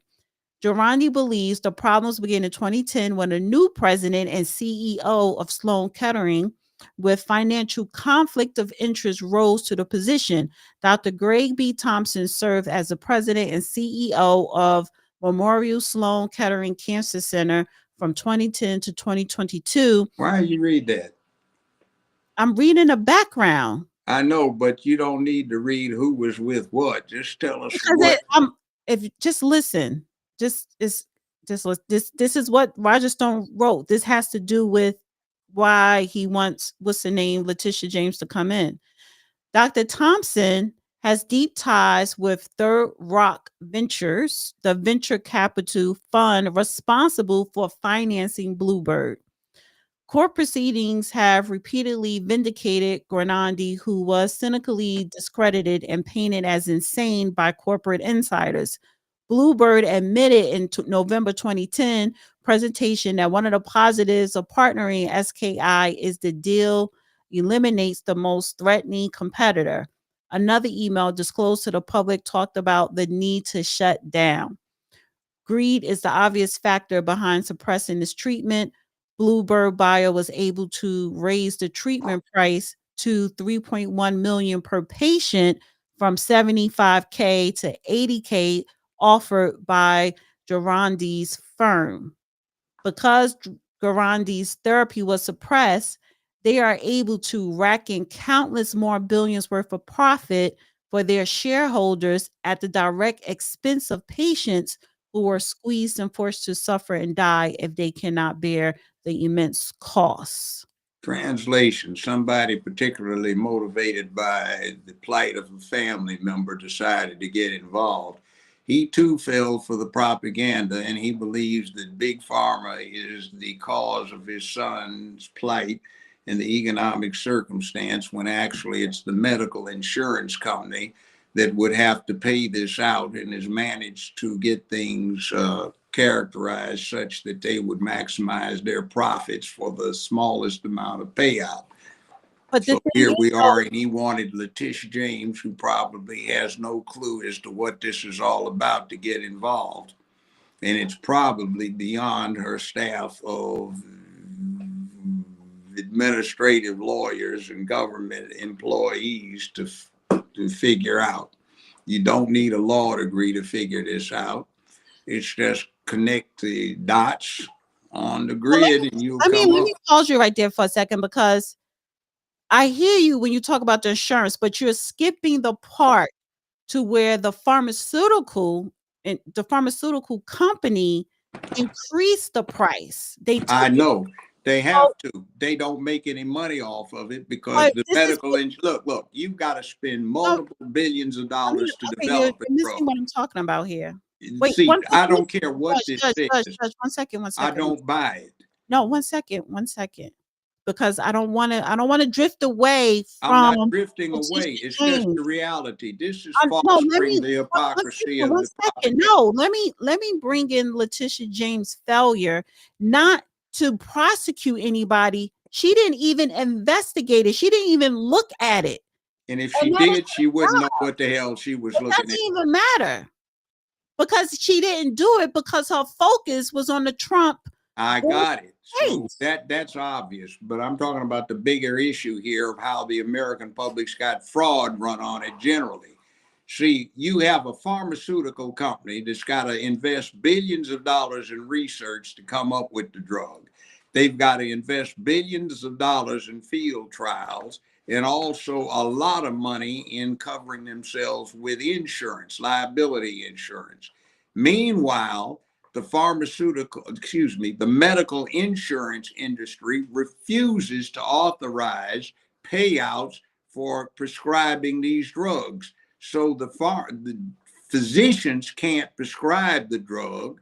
The pharmaceutical industries don't make the money back that they put into developing the drugs. The patients suffer from the lack of advanced medical care, and the pharmaceutical industry is blamed. Meanwhile, the medical insurance companies make enormous profits because monies that could be paid directly on behalf of the patient are paid to them. And the patient, on top of that loss, has to pay the copay, which is very much out of line often. Okay, So but this has the nothing to only do with the people that insurance gain are company the right now. medical insurance companies. Pharma loses, the patient loses, the physician loses. All right, so let me swing back to James, because it says here in 2009, I go to Letitia James. I say, hey, you got criminals over here. I got all of the proof. Here's all the proof. Please, they're costing the lives of sickle cell disease patients. You got to go after them. I am having so many meetings with Letitia James' office. They keep telling me they don't have resources. The neediest Black lives are sickle cell disease patients. You want to forget about going after, because you want to go after Trump. Let's go after these bad guys. Letitia James was so enamored with her political agenda, believing that she would be the one who bring down Donald J. Trump and build her career from that. Unfortunately, her ambitious James attacks on Trump were so overreaching, low IQ, and reserved that they alerted many more people to the scope of lawfare being pursued against Trump, only enhancing his credibility among the electorate and leading to his political comeback in 2024. So And she's factually too ignorant and unsophisticated to understand what's going on with the medical industry anyway. So she'd rather concentrate on the more politically expedient matter that's backfiring on her, because to a great extent she understood because she was doing it herself. What true. better way to prosecute somebody than to prosecute them for a crime you personally are committing, because you know all the ins and outs and you can accuse them of doing what you're doing? Right. So the moral of the story is here, right? In conclusion, she had an opportunity to crusade for the little guy and help Black people. You're a Black woman, right? And you're talking about running for office, governor. That's a great campaign. I am for the people, which is your job as Attorney General. But you disregarded the little guys just to go after that big fish or shark, and you got eaten up because he was. She's not pro-Black. She's using the Black vote She's to not even get using in. the Black vote anymore. Listen, She's was using the gay using vote. she was using the Black bloc vote to get in office so she can handle business for her real posse, which is the Rainbow Cult. That's who she But supports. you know what? That's what she's about. She was defrauding the Black voting public into supporting her because she only wanted to get in office to No, help and out honestly, you know what? somebody that I was disagree. I disagree. So, diametrically wait. opposed to Black No, welfare. no, no. I disagree because She never came out and support anything with any agenda, any policy with Black people in the state of New York. She has not. Mind you, I'm from Tri-State. So anybody running for office, high office, we know about it in New Jersey. She has never spoken out against police brutality, homeless. That's not your problem. No. I'm saying she has not mentioned anything Black ever, but she has mentioned LGBTQ and illegals. That's what I said. No, you said she using Black people, but she's using the LGBTQ. How do you think she got in office but for Black votes? No, not in New York. Not she for her. got a lot of Black votes. No, See, what not. Black folk don't understand is people don't win elections. Look, wait, slow down for a second. You don't understand the voting block that demographics in New York. That's not the point. People don't win elections with 78% of the vote to 22% of the vote. People win elections by 51.8% of the vote versus 48.9% of the vote. It's small percentages. The Black bloc votes make up those small percentages that win elections. She counted on the Black vote doing nothing. So she got the Black vote. Are you saying the Black vote was Republican? Who did they vote for? I'm telling you for a fact. You know why? Who did they vote for? They didn't vote for Attorney General. People don't vote for Attorney Generals. The devil they don't. It's on the ballot. Listen, Josh, you're not listening. I'm talking about. Listening. No, you're not, because you're talking. I'm talking about on a state, local level. First of all, majority of people in general do not come out and vote in high numbers locally, especially Black people in New York. Because you got to understand, Black people only in New York City. You're talking about the state. She got majority of white people. Buffalo?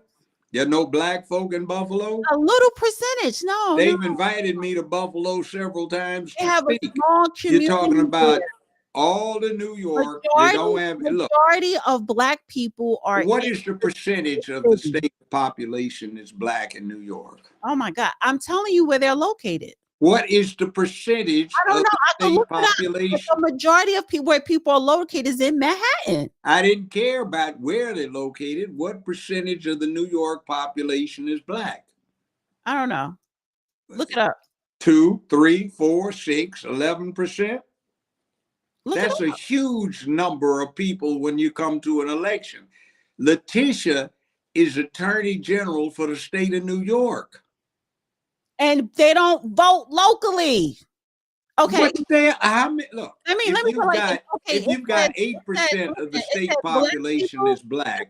Listen. It says Black people and African Americans comprise 13.6% of New York State population. Now we're talking about adults and minors. So then it doesn't make any difference. It matches for adults and minors. Let me talk for a second here. Let me talk for a minute here. So you talk about out of 13.6%, let's say 10% are voting age. However, we're talking, they are mainly located, the Black population in New York State are mainly located in New York. And so what? They don't vote. So what? If you have 13% of the population in the state, wherever in the hell they're located, you can kick butt on any doggone election if you get a 13% block. No, she did not get a 13% block. Well, who did the Black folk vote for? They don't care about the Attorney General. The hell they don't. They go to jail. No, Judge, you don't. They have crime in their communities. That's a myth. Listen, she did not need the Black vote to become Attorney General. She didn't need their votes, which is why she didn't talk or say anything about Black people need. Anybody under the current voting circumstances in the state of New York, California, Illinois, Wisconsin, and Ohio that gets a 13% of the vote is going to have a hell of a chance to win. Now, Leticia James is Attorney General for the state of New York. She's a Black female or a Negro female. Now, Her point is she doesn't give a damn about the Negroes or the black folk or the African Americans that live there because she's part of the rainbow cult. She is a staunch supporter of the rainbow cult. That's the problem with why our cities have gone to hell, is they're controlled by the Democratic Party, who does not give a damn about them. They just want their votes, and their votes control the outcomes of elections, particularly ones that are close. Once they get in, they don't deliver anything to the black voter. They deliver it to the rainbow cult. And that's what she did. She was determined to get Donald Trump in a trick bag so he wouldn't be able to derail the rainbow cult's agenda. And she thought she had it. She did it in a fashion that would be very much subject to her expertise that she possessed, because she was the one that was actually guilty of doing the same things she was accusing Donald Trump of doing. Or at least that's the way it's turning out to appear. Now, that's what you have. It doesn't make, see, this isn't where you have an electoral college count situation. This is where you have 13% of a state's population, which would be reflective in the juvenile population, the child population, and in the adult population. If 13% of the state is black, that means 13% of the adult population that can vote is likely to be black. There is likely to be a sufficient turnout of black folk on the levels that it is customarily to be found, and that does influence American politics greatly. You get 10 to 13% on your side in any statewide election, and you've got a good chance of winning, particularly if everybody else is divided. There are places where the people in power did not rely upon a black majority to get in. They had a large white minority, but when they put it with a consistent black bloc vote, they could always win. That's what has happened a lot, particularly over the last 50 to 60 years in politics, as it impugns the South, the Southeast, and the big cities in America where there are high conglomerations of black people, or in certain states like New York, where the percentage of the state, 13%, is higher than it usually is in your typical state. I don't understand what you just said. Let's move. In other words, if you get the black bloc vote anywhere, however small it is, you have a good opportunity to control your state's politics. Yeah, And but when you control your understand state's that. politics and you do not deliver to your black constituents, you just use their votes so you can be in position to I support understand the that. rainbow cult, you I win. understand that. Now, that's And I'm all I'm not disagreeing. saying. And Simple. only thing, okay, and what I'm telling you is she didn't need the black vote to win in New York She State. wouldn't have held office without it. Yes, Now, she would go have. analyze what her voting Yes, results were. she would have. I pulled No, it you up. wouldn't. I She pulled wouldn't it have up, gotten in. and they said that I pulled it up, and they said that they don't even have the exact percentage of exactly what is the percentage of black people that voted for her. She heavily relied on white liberals, women, LGBTQ, and white people in upstate. So Okay.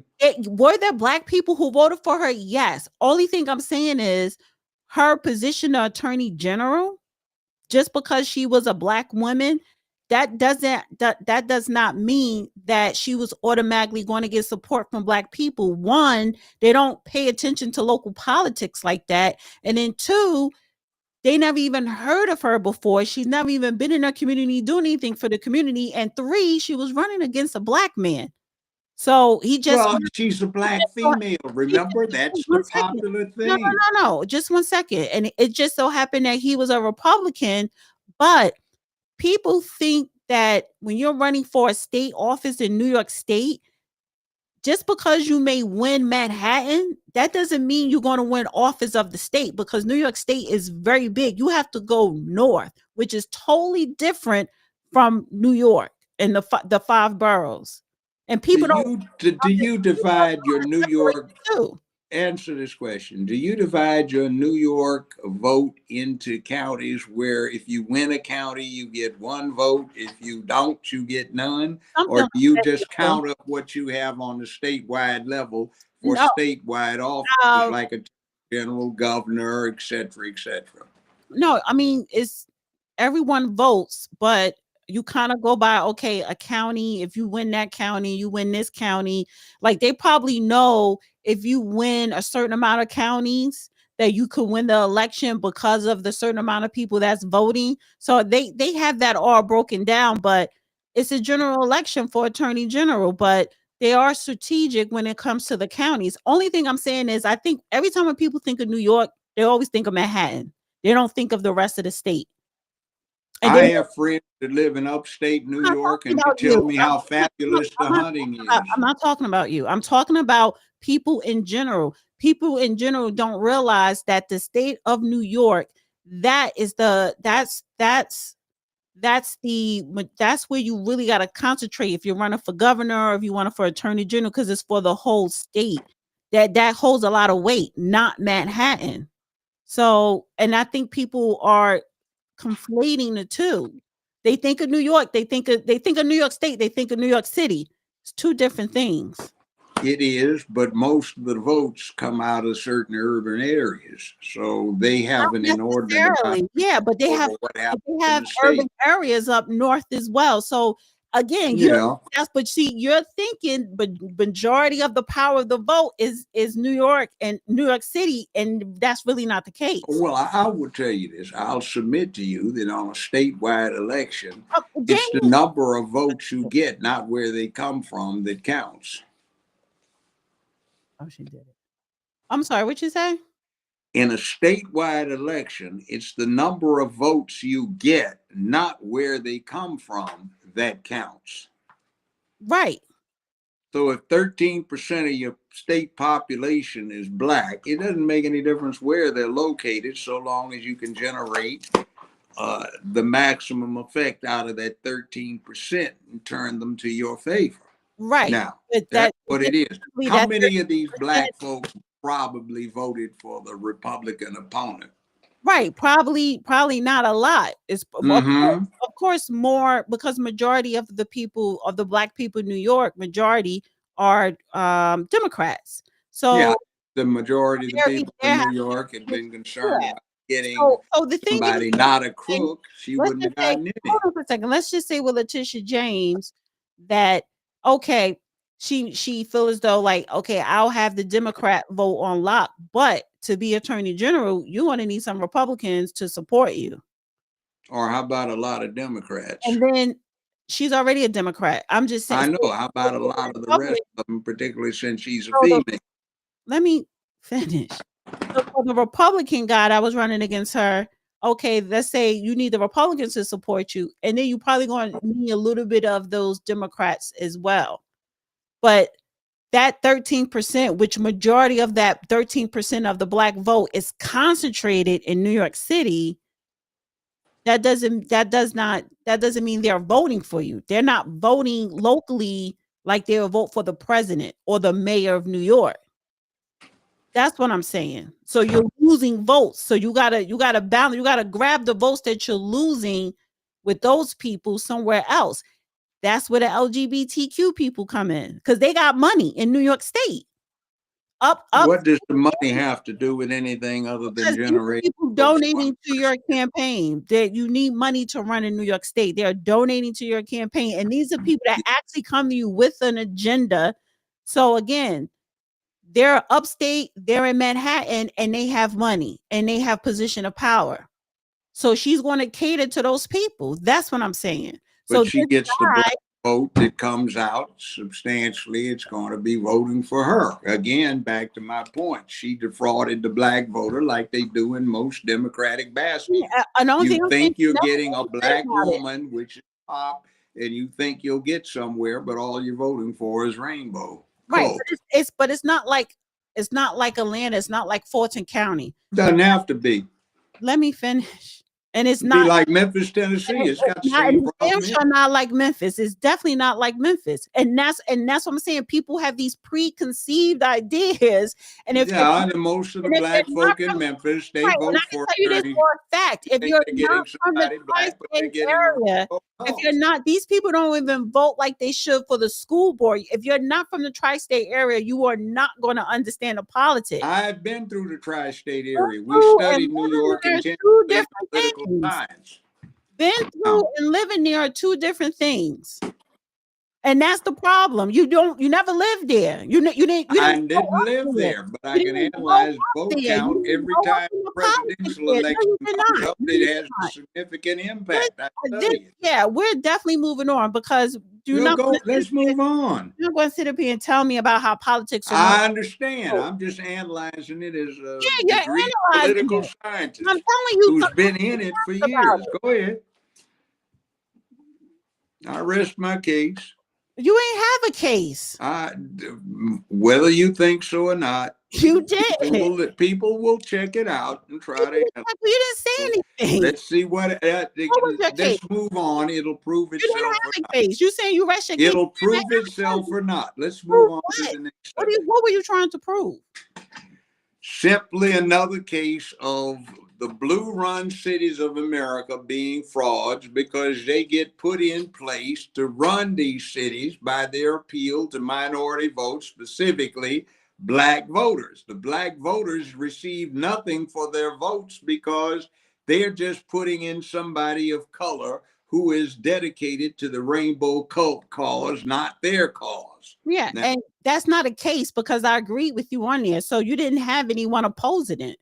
well, I was You're saying that resting a you case just on something chose to that was be never obstinate, told. my dear, about it because it's not phrased the way you expect it to be phrased. No, But anyway, I didn't have let's a move problem with that. on. The subject has been debated. There's no resolution So at this yeah, point. so and then let me just again, I have to make a public service announcement. Um, like you just said, the subject has been debated. People got to understand that sometimes me and you debate on things. That's just what it is. That's just how it's going to be. So when you have, so there are people like, oh, stop talking. No, we are debating. So I'm gonna push back. He's gonna push back. It's gonna be interruptions. That's what a debate is. That's just how it is. And it's like I constantly have to make these public service announcement. But so we're going on vacation next week.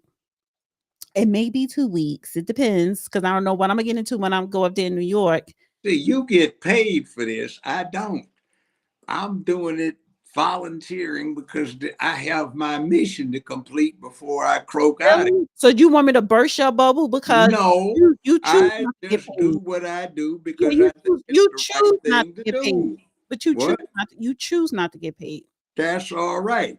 All right, then. So But I don't want I to. just No, put it don't try this to give way. me this right. I This don't type have any of. outcome in the stake in the outcome other than convincing people. Now, we cannot resolve this issue like you're so prone to saying, let's move on.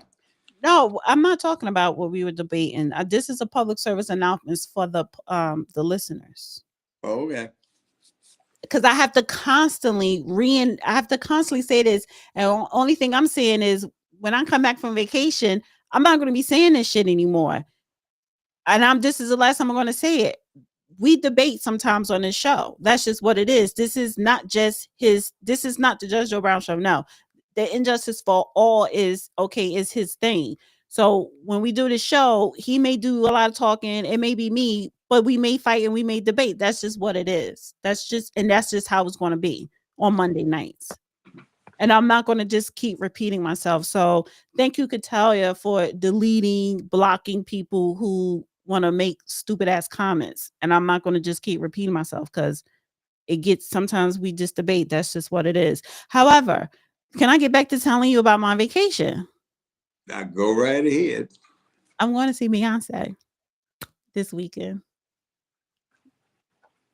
Do you care? No, enjoy yourself. Why don't you care? She's pretty, she's entertaining, but I mean, in the scheme of things, it's a distraction. Of what? So you don't pay full attention to this. See, I don't back off of this. I do this 24/7. Let me see.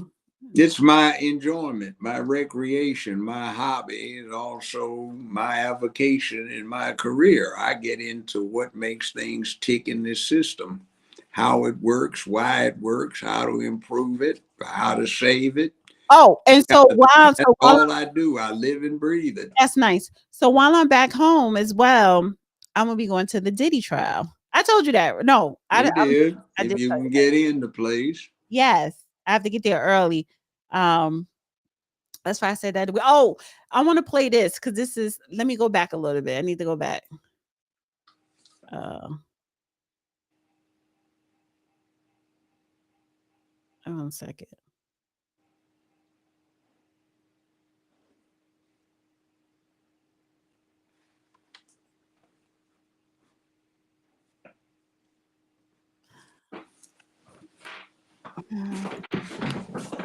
I want to go back to the Joe Biden. I meant to play this earlier.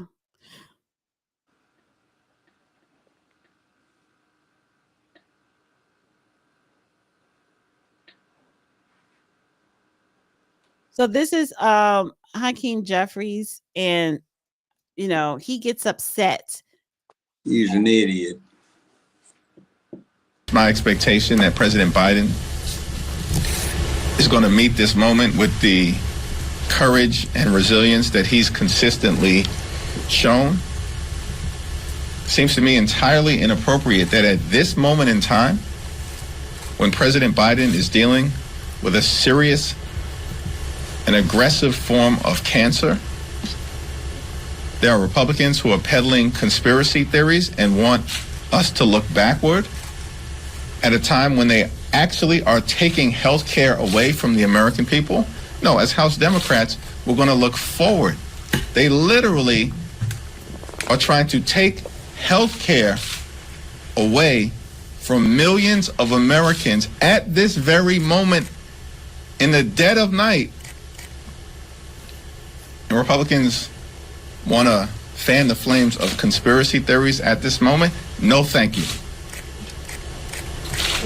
My expectation. Are you lying dog, you? If you want to deal with the truth of the matter, you can go over the legislative background that deals with Medicaid and Medicare. What happens is, unfortunately, there is no prohibition on elements in the federal government borrowing from Medicare, Medicaid, Social Security, and there's no deadline as to when the borrowed money has to be paid back. So they want this money left in Medicare, Medicaid, Social Security, so they can raid it for purposes of their social agenda, meaning rainbow cult benefits. And that's how they've been funding it, because there's not enough money that's been appropriated for it, but they can take it and in effect steal it because they've never paid any of it back. And that's why you keep hearing about Social Security, Medicare, Medicaid's got to be broken so many years because they keep going after it and taking it. And they don't want anything to subtract from what goes into it, because that's how they get their soft money to fund their programs, which have nothing to do with America's health care.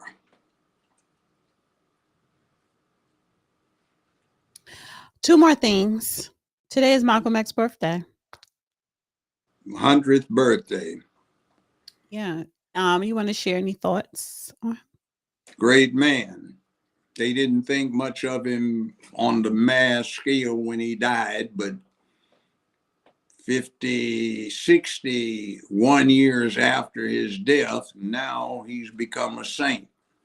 He was only 39 years old, and anybody that has gotten older than 39 knows that men don't really hit their stroke and stride until they get 40. Malcolm X died at 39. Martin Luther King died at 39. They hadn't even come into their full state of wisdom as men. So I ponder every now and then what might have come out of them had they lived a few years longer. Malcolm X had just undergone a profound change of perspective after he went to Mecca, and he began to back down off of race-centric explanations for reality to going to something that was a bit broader in perspective, and it frightened a lot of people. He was speaking the truth. Yes, he was. And if you live older than 40 as a man, you know how much your sense of truth morphs in the following 10 years, and then especially in the 10 years following that. But do you think, because I do, I think that he was beyond his years. Like he had that type He of, was. because a lot of times you don't need age for wisdom, you know. So it's like, yeah, you kind of hit your stride when you over 40, but when it comes to the knowledge and the wisdom, because of their experience prior to their assassination, especially Malcolm X, you know, I think he was well advanced beyond his years. Yes, that's true. I listened to him intently. I was in high school when I paid a lot of attention, studied him when I was in college, but in the intervening passage of the years, I have met individuals who were at least as profound as he was, but because of circumstances, they don't have the audience he had, which to a great extent had to do with his position with the Nation of Islam. And he transcended a lot of what was going on with the nation. That's like Minister Farrakhan. I know him. I know his niece quite well. And I know some of his family members. And Minister Farrakhan and I have had occasion to talk personally in private. Very brilliant man. But he took advantage of the circumstances that presented themselves to him, and he ran with it. But there are many people out there who do not make the limelight, who are sophisticated, intelligent, and discern the ways of the world in a fashion that a lot of people would profit by. Unfortunately, they've never written anything, and they don't get big audiences, so folk don't know what they have to offer. But Malcolm was what he was, King was what he was, and unfortunately, they never got to their prime. I don't like to do. Lost nation. The FBI is directly at fault for King not making it because they were planning and plotting his assassination and earnestly debating in their internal memoranda, at least, which I have perused at great length, wherein they were discussing whether he would be more dangerous to America as a dead martyr or as a live somebody to galvanize the anti-war movement and revitalize labor. No thought as to civil rights, but those two things. And they decided to kill him, and they provided the murder weapon, the ammunition used for the murder. They arranged for the place, and they recruited the two-man sniper team that did him in. And they covered up for what happened, and they misled the American public and the American Congress, and they covered up their own engineered homicide. Mm-hmm. So I'm not that familiar with what happened with Malcolm because I was not the last judge on the case as I was with the Martin Luther King, James Earl Ray matter. Mm-hmm. But I think the government, particularly the FBI, if they did not set it up, I know the CI was involved, but they knew what was going down. Even the NYPD, which is why the family is suing and stuff like that, is all this evidence. That's Ben Crump pushing that stuff. I doubt whether it's going very far. statute of limitations is long run. But And they're opening to blackmail a settlement, probably. but he was assassinated nevertheless, and it was they set him up to assassinate him. And they do it because you talk about having influence, not just in the Black community, but throughout this nation and abroad. So you can't have that happen. We couldn't have It's him. inappropriate, but you have to remember it's 60 some years after the fact. Now, if most states say when there is a murder, there is a 99-year statute of limitations, but that does not have anything to do with a civil suit. And this is what's so ridiculous about what they've done with a statute of limitations situation in this country. You have 15, 25, 50 unlimited years for a butt pinch, but you've got 1 to 2 years to file a civil action behind a homicide. Doesn't make any sense, and it does not deal with the letter nor the spirit of the law. Mm-hmm. So there's another person that I want to highlight. His birthday was this month, a couple of days ago. I don't know if you ever heard of this man, Darren Seals. So Darren Seals, he was, I'm going to say, murdered, in St. Louis, and he was young, and he was a very much hands-on activist, right? So it says Darren Seals was an activist from Ferguson who came to prominence during the protests during the 2014 killing of Michael Brown. In September 2016, he was found shot and killed in his car, which had been set on fire. The murder has never been solved. In a file, the FBI refers to Seals as a self-described revolutionary who has imposed somewhat militant rhetoric and has access to weapons. Seals, who was 29 when he died, suffered numerous gunshot wounds throughout his life. In the wake of the 2014 protests, he gained national attention for his anti-violence activism with focus in particular on combating police brutality. Seals was outspoken in his criticism of the National Black Lives Matter organizers and activists, whom he accused of getting rich off of the name Michael Brown while doing little for the area of St. Louis where Brown came from. The FBI file shows Seals was under some level of FBI surveillance, though to what extent is unclear. The file on Seals runs over 900 pages, but around 860 of those pages were redacted. Remaining 45 pages still has significant partially redactions. Notations in the file indicate that much of the redacted text pertains to investigation techniques and procedures, as well as private information about people other than Seals. According to the report, at one point, Seals was investigatively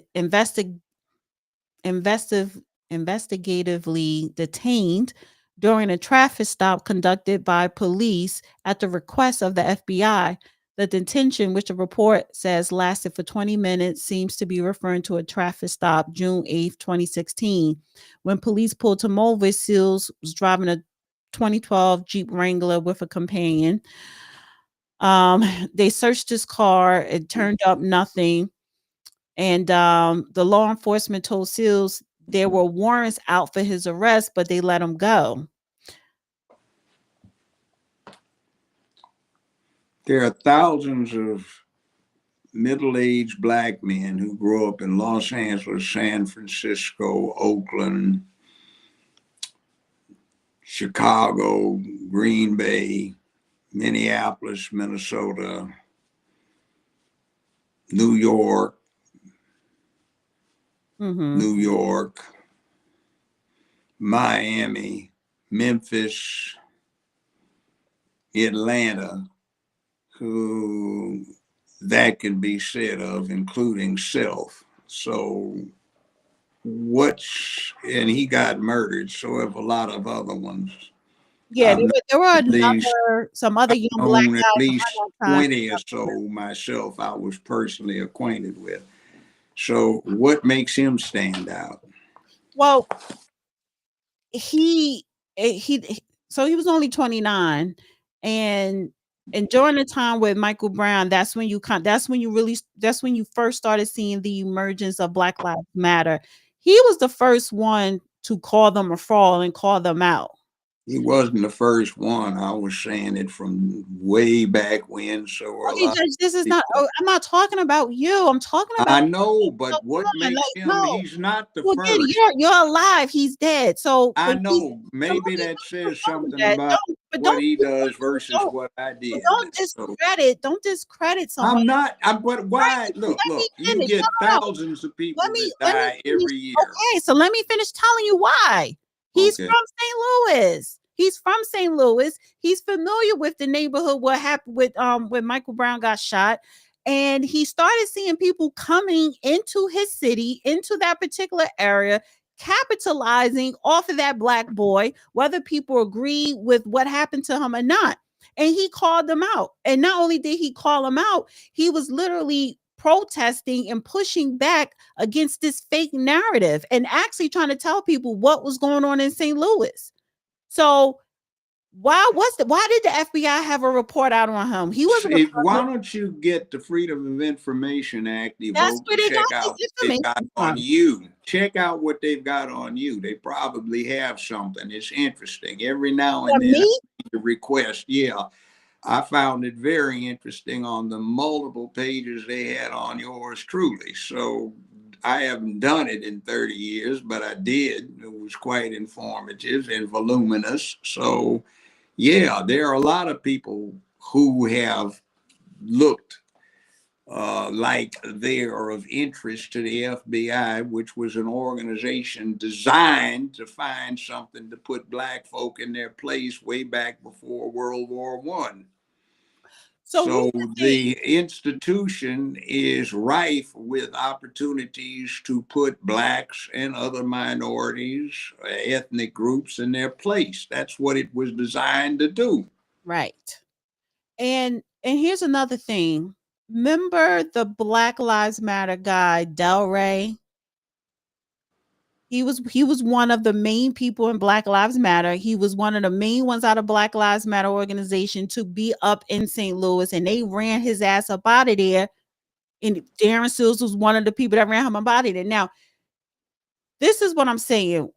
He There are plenty other people like a Darren Stills. Well, they probably got killed or whatever, but why did they kill him? And I think it was 4 other Black guys who were protesting and activists and so Well, forth. let me ask you a question. How No, many times? let me finish. Let me finish what I was saying. So what I'm getting at here is you have Black heterosexual outspoken law-abiding Black men who are trying to do right in their community, and they're calling out the bullshit, and horrific things always end up happening to them. That is a pattern. Well, let me ask you this question. How many times did he get shot in his life? I don't know, but he did get shot. You said he got shot several times. Yeah, that's what it says in this report. Okay, now, does it occur to you that that's indicative of a certain personality type? What do you mean? I know people that are supposed to have died because of their participation in the Black Power movement, but I've known them personally, and I've known what they did on an individual basis that actually got them killed that had nothing to do with the Black Power movement. All right. Now, they tended to have a history of a lot of animosities that developed over the years because of their attitude. So the attitude got them killed rather than the Black Power involvement. But the So, rep they have is they got killed because of Black Power. well, so you're saying he could have got killed with some BS that he was probably involved He with? could have. We don't Could know. have. Right. We don't know. And then also what could have happened, it could have been political hit. Might have been. So who is it behind the So, political and the scene? reason why a lot of people, the general public, who is familiar with Darren Seals and what took place around that time, they are siding with a more of a political hit because there were 4 other young black men who were doing, the same thing that Darren Seals was doing, particularly around that time, that got murdered too. And it was, I think, within a span of 30 days or 60 days, like it was in a short span time, right? And so it's like, okay, you have one incident, another one, and another one. And then I think 2 of them was the same as him, with the car being burnt up. I think another one was hung from a tree or something. Just unresolved murders. And they were Okay, all activists. but generally, Black Lives Matter was an operation to pimp black people with some lesbian hustlers for the most part. I'm not saying that it was Black Lives Matter that put a hit out. I'm just saying, Yeah, it may not have been, but I right, mean, it could it have gets been political, questionable. or it could have been a old Turf war. Yeah, why would rappers be on a rampage? but then that would be an allegation of saying he was in a gang or something, and that Okay, yeah, but that's like, look at the rap thing. Biggie Smalls and Tupac, both sides of the continent getting blown away for some BS. Or you get this thing that's been happening lately with who did in who, particularly here in Memphis and elsewhere. It doesn't make any sense because there's no real need for it, but it is what it is. So you get the same kind of, it doesn't make sense. no, but Okay. no. Meanwhile, you get people buying multi-million-dollar mansions in the States and go grease down with gold grease body paint and hang naked in front of a whole lot of places across the continent to put on a show, or they raise money for Act Blue, a Democratic Party fundraising device, or they raise it for LGBTQIA plus if you go to their website. Wait, see this and this, so, but this is basically what I'm getting at here is, even when I was bringing up the situation with Leticia James not investigating that man's claim when it came to sickle cell disease medicine, to where we're talking about an average person, well, we would say the little people or whatever, trying to do the right thing to better the community, to better society, and you get silenced. Well, wait a minute. Let me give you a real perspective.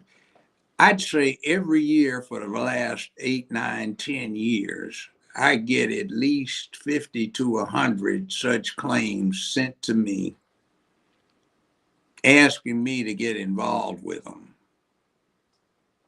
When I had the show, I'd get a couple of thousand a year.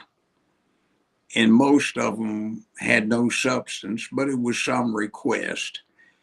Now, just because Letitia, I'll defend her on this one, just because she got one request from somebody saying, hey, this is a great thing, we need to investigate why nobody is putting stuff in there. Well, first off, it's a judgment call.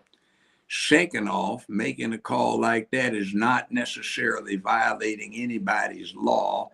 It's just a matter of choice relative to public policy, which isn't really within the domain of the Attorney General of anybody's state. So You know what I should have you're did? criticizing I sent her you. right now for. I don't know. I don't defend her. I I'm should. not. I You am just said, defending yeah, her in you this. are. You just said you would, but you defended her on that incident, and now I'm saying, Yeah, that instance, well, what because I'm saying, don't do it, because what I should have did, I should have sent you the article earlier for you to read it. Because when I I'm got reading, it, you don't really pay attention.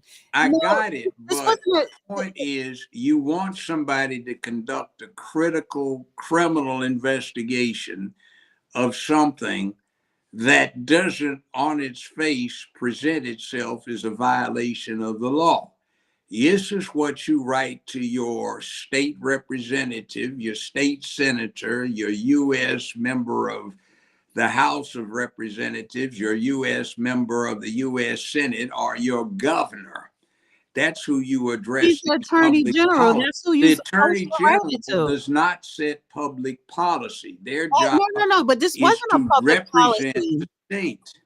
This wasn't a public policy. I His complaint was insider trading know that. So insider with trading the is, pharmaceutical but hold company. on, So insider trading is more appropriately addressed to FTC, Federal Trade Commission, which is a federal agency. state attorney generals can investigate But the venture point is capitalists. they're way out of They their can league. investigate venture capitalist companies. They're way out of their league, and they run into the same problems that the idiot ran into trying to turn that against a president of the United States. Now, what happened She was is, out of her league. yeah, was way out of her league what she did. And the judge that backed her up was way out of line too. What judge? So What are you talking about? in the trial they had where it was For permissible, Trump? see, yeah, Because she said, the in article my never even went opinion, to trial. no, So I'm just saying this. She said, in my opinion, Malargo was only worth $13 million. That's in spite of the fact that the state of Florida had assessed for tax purposes, Malargo had a value of 87 million. That's for tax purposes, which is usually a small percentage of its market value. So she said, in my opinion, it should have only been presented to the bank as worth 13 million in spite of its lowball tax assessment value of 87 million, where the state wherein the property was located made that assessment. She interjected that. That has no business being involved, and the judge should have just kicked it, said, well, where is your expertise? You bring in somebody from the state of Florida, which she did not produce, who would countervene the state's own minimal level assessment of value. She didn't do that. The judge never should have allowed that in the trial. That was obvious error. And that's one of the things that got asked during the course of that presentation before that state's appellate body, New York's appellate body that we listened into on that day. They jumped Letitia's representative. So wait a minute, before you even go anywhere, let's answer these questions that we have. Remember that part? Your honors, I am so-and-so and I represent Leticia James. Wait a minute, before we go anywhere, these are questions. They just jumped her from the get-go because her position was so absurd. Now, that just shows her lack of acumen with the subject. She was basically saying, I did this. Let me see if I can turn what I know about it, which isn't great, around to get Donald Trump, and I can be the great hero because that'll keep him from winning the election. And giggling hyena Harris will cover all of this when she gets in. Well, you read it wrong. So it didn't work that way. So now you're stuck with the consequences of your own misconduct, alleged misconduct.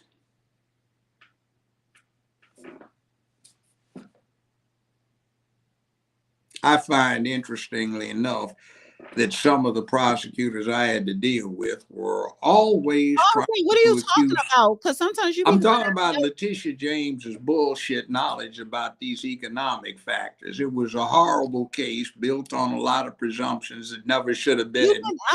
you jump into her case with Trump. Okay. I'm talking about, her case with Trump versus her case versus the attorney general being somebody that does not. That's not the topic that we were talking about tonight. You talking about this one? No. Earlier when I brought up Leticia James, I was talking about that guy who came up with a cure. Well, I got that. So why should she's not a medical doctor.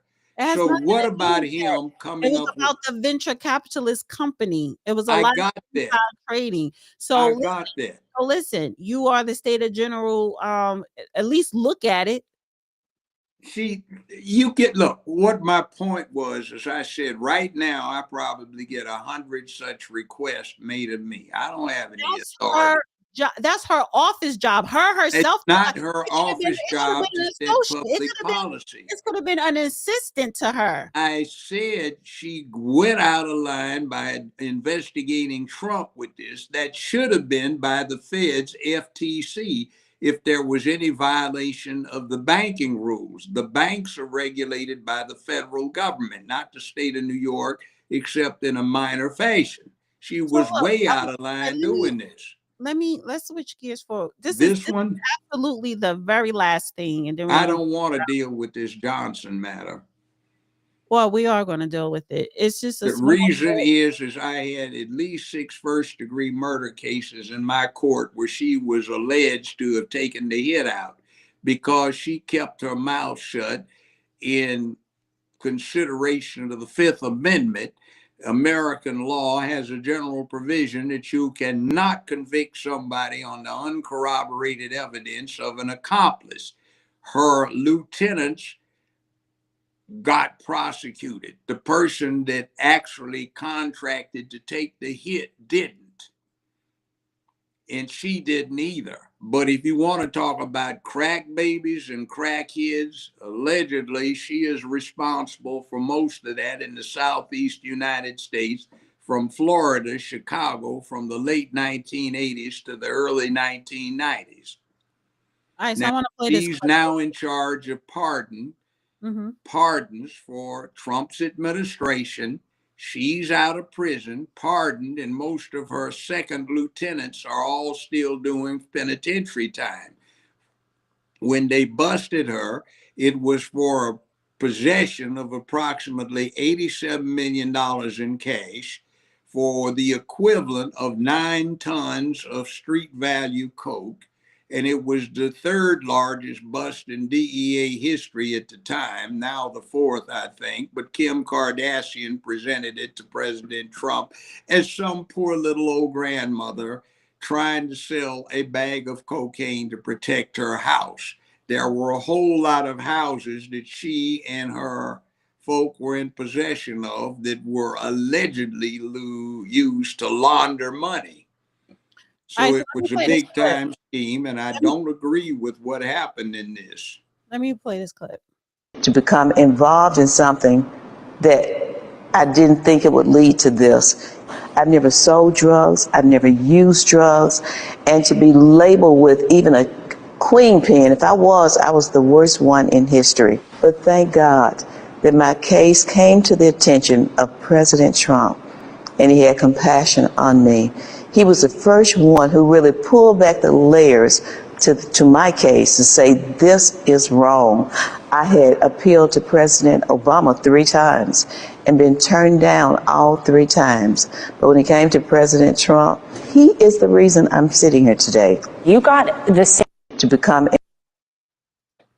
So she says she never sold drugs. I listened through 6 jury trials, first-degree murder, where we went in great detail toward what this woman did. Witness after witness, person after person who was trying to get out from under a death penalty liability for taking out contract hits. Are you sure it was her? Yes. Now, Kim Kardashian put this stuff out where it was just a little old lady, a grandmother. She was only 34 years old at the time, great grandmother age, so she was trying to preserve her house. We went into the whole financial background. There were homicides by her rivals. See, one rival was the money exchange, dope exchange for the Colombian cartels, and the other one set was exchanging the money and drugs for the Mexican cartels. And this engine was driving the crack and cocaine epidemic from Miami all the way up to Chicago, to Atlanta, to Memphis, and other points. And it was hell going on in our communities. And the evidence that I heard implicated her and her rival on the other side. The thing that got in front of me that was the most profound was a sit where the other side was supposed to have had quite a few millions of dollars going through a safe house, a hit supposedly put up by her side to go raid this place. There were some people that worked for Krispy Kreme donuts who got kidnapped and stripped. The truck was hijacked. The uniforms were put on by allegedly her persons. They went in, and the mother for one of the other drug lords who supposedly had the money was a big fat woman who was known to have a craving for Krispy Kreme donuts. They offered the ploy that they had free samples. She opened up the ironclad doors, let them in. They jacked her up, jacked her husband up, tied him up. They took these pneumatic chisels to dig this safe out of the concrete. They only got a few $1,000s because they missed the millions by about an hour. They kidnapped the woman, took her, tortured her, left her dead body in the middle of a farm field down in Mississippi. The person that they were the person who was the target of this refused to cooperate with the police, had his organization go solve the crime, find Mama's dead body. They wound up kidnapping some of her people, and allegedly her people, and they wound up not only kidnapping some of her people, they kidnapped her people's mothers, broke their mothers' legs in front of them. And while the mothers were screaming in pain, they buried them all alive under some coffins in a legit funeral, and they smothered to death. So we had cases going back and forth on each side. Her lieutenant operated a tire business that was up on airways by the 240 freeway, and they made a business of running cars outside of Memphis where they would swap the dope out from the mule cars so that they would have Memphis license plates, and Memphis would not, with their drug interdiction, interstate drug interdiction thing, bust the cars, which they got in a lot of trouble for doing with no probable cause. So there was a big mess going on. Well, And I had a bunch of these cases in my court. I didn't, but some of the other judges involved were getting escorted home with 5 and 6 SWAT cars every night, with 4 of them parked around their house. All right, so I'm saying to you saying all this, and she is denying all that. Yeah, Well, here's the great. thing, because you are the same person, though, because you keep getting Tariq Nasheed and thinking that I'm not confusing who this woman was. She came up at great length. Every time when I mention Tariq Nasheed, you think it's I Islam, and it's not. confuse him with somebody else. That's because I hardly deal with either one of them. This one I had to sit. You know how long a first-degree murder case where the death penalty is demanded lasts? It isn't coming in 2 or 3 days. I had to sit there hour after hour ruling on motions of what was admissible and not. And it came in front of me, and I know what I heard, and we went over it again and again with each case. We had 6 people charged with first-degree murder for doing a contract killing that was in front of me. All right? Now, I know what I heard, and I know what was going on. I gave you the rough details of the case, and we went over that 6 times for 6 different trials. Wound up, several people pled out, several people got life in the penitentiary for this, and her lieutenants were doing 10 years and 25 years on the federal case. She was the queen pin. She even used my language, which I find interesting because she wasn't using it before. I brought that up a long time ago, so somebody spread it. She's in Memphis right now, where I presume that there are a lot of people who would like to get a hold of her and kill her for past wrongs. She has been safe. Is she still in Memphis, or is she in DC now? Because she works in DC. Well, she was in Memphis, so Memphis is not a safe place for her. There was violent around here. So you saying she lying about all that? Oh, yeah. Oh. Oh, well, let's put it this way. I will allege that the evidence alleged in front of me through 6 long first-degree murder matters was very incriminating. We couldn't do anything with her, though her name was out there, because she took the advantage of the Fifth Amendment and told everybody to go to hell. She had no statement. her number one man who set the murders up or the kidnappings up took the Fifth Amendment, made no statement. One clown in there was bragging to a crackhead female about his part in this whole thing. She made a deal with the narcs to turn the clown in return for some leniency sold to her case. They went and got him. He punked out and he forgot about the Fifth Amendment like Fandy did and ran his mouth off trying to talk his way out of it and incriminated everybody else. They went out and they did the bust, but the people at the top said, we take the Fifth Amendment, go to hell, we've got nothing to say. And under American law, at least as it was applied in Tennessee, you cannot convict anybody through the uncorroborated evidence of an accomplice. Mm-hmm. So they had no corroboration outside of the statements, and the parties accused refused to talk about it. Now, various and sundry of the people who worked under her got 10 or 25 years in the federal penitentiary as their sentences for being part of her operation. Now, Kim Kardashian, I said, came up with this tale she got from somebody who was of the personal opinion that there was no crime that could ever be committed by involvement in the sale of drugs. So she listened to him. She got this woman brought to her attention. She brought it to Trump's attention. So that's how we wound up where we are. I don't agree with it. I think this is an egregious miscarriage of justice because the evidence that was presented to me was damning. This took place 38 years ago, and it was horrible. We listened to proof, day after day of proof of all of the crackheads and crack babies that came out of these drug transactions. All right. So let me get to this. I don't like it. Okay, they're allegations. Okay, we get it. Ira, thank you so much. I make that for civil liability purposes. They were allegations. All right, I gotta move on. Thank you, Ira. You brought it up. I asked you not to All bring right, this woman you up because I talked was for going a to have whole 15 negative minutes to straight. say. Now Let me let's move move on. All right.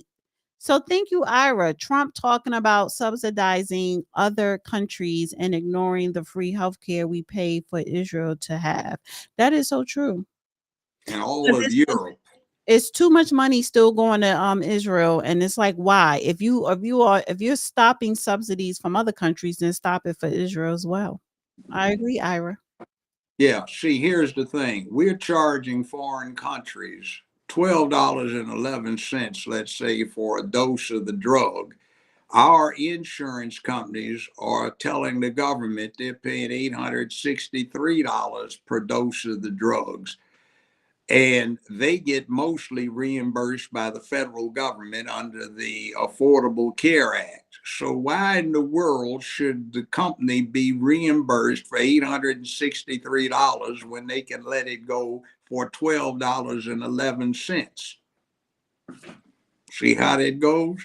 In other words, Trump is saying if you charge somebody $12.11, that's all we're going to let you charge the American. No, she's talking about international money going out international. That's what I'm saying. In other words, if you charge a foreign if you want to stop sending money for subsidizing, if you want to stop sending subsidy money to other countries, stop it for Israel too. Yeah, but that is why is Israelis getting free health care? I know, but that isn't all of it. Not only I don't care. That's part of it, and that's no, what but I'm saying about. the big part that impacts I don't care about the big part because that little part, I'm saying that's not no, fair. I'm talking about the big part that impacts you and me. And in other words, the part that impacts you and me when we go to the listen, just listen for a change. I know, because I want to speak to I'm not going to stop. Now you either listen to this or not. Listening to something else. I'm talking about what is part of his program. Is if we have to pay an insurance company to cover this, spoke about that. And our copay is several $100s on 800 something paid to reimburse. Say goodnight. But our insurance company. You talked about that already, Judge. I know. Well, that's the important thing. No, that's like, Judge. We spoke about it. That was her super. Well, that's the important part, not That this thing doesn't about matter. What's subsidizing Israel. important is she donated and she made a comment. That's what's important. Okay, good. But the point is the big picture is not what we give Israel to subsidize them. It's what we allow to happen that impacts our day-to-day cost. Whatever. Say goodnight. Good night. I got to get to editing and get ready to go. So good Go night, ahead. everybody. Edit.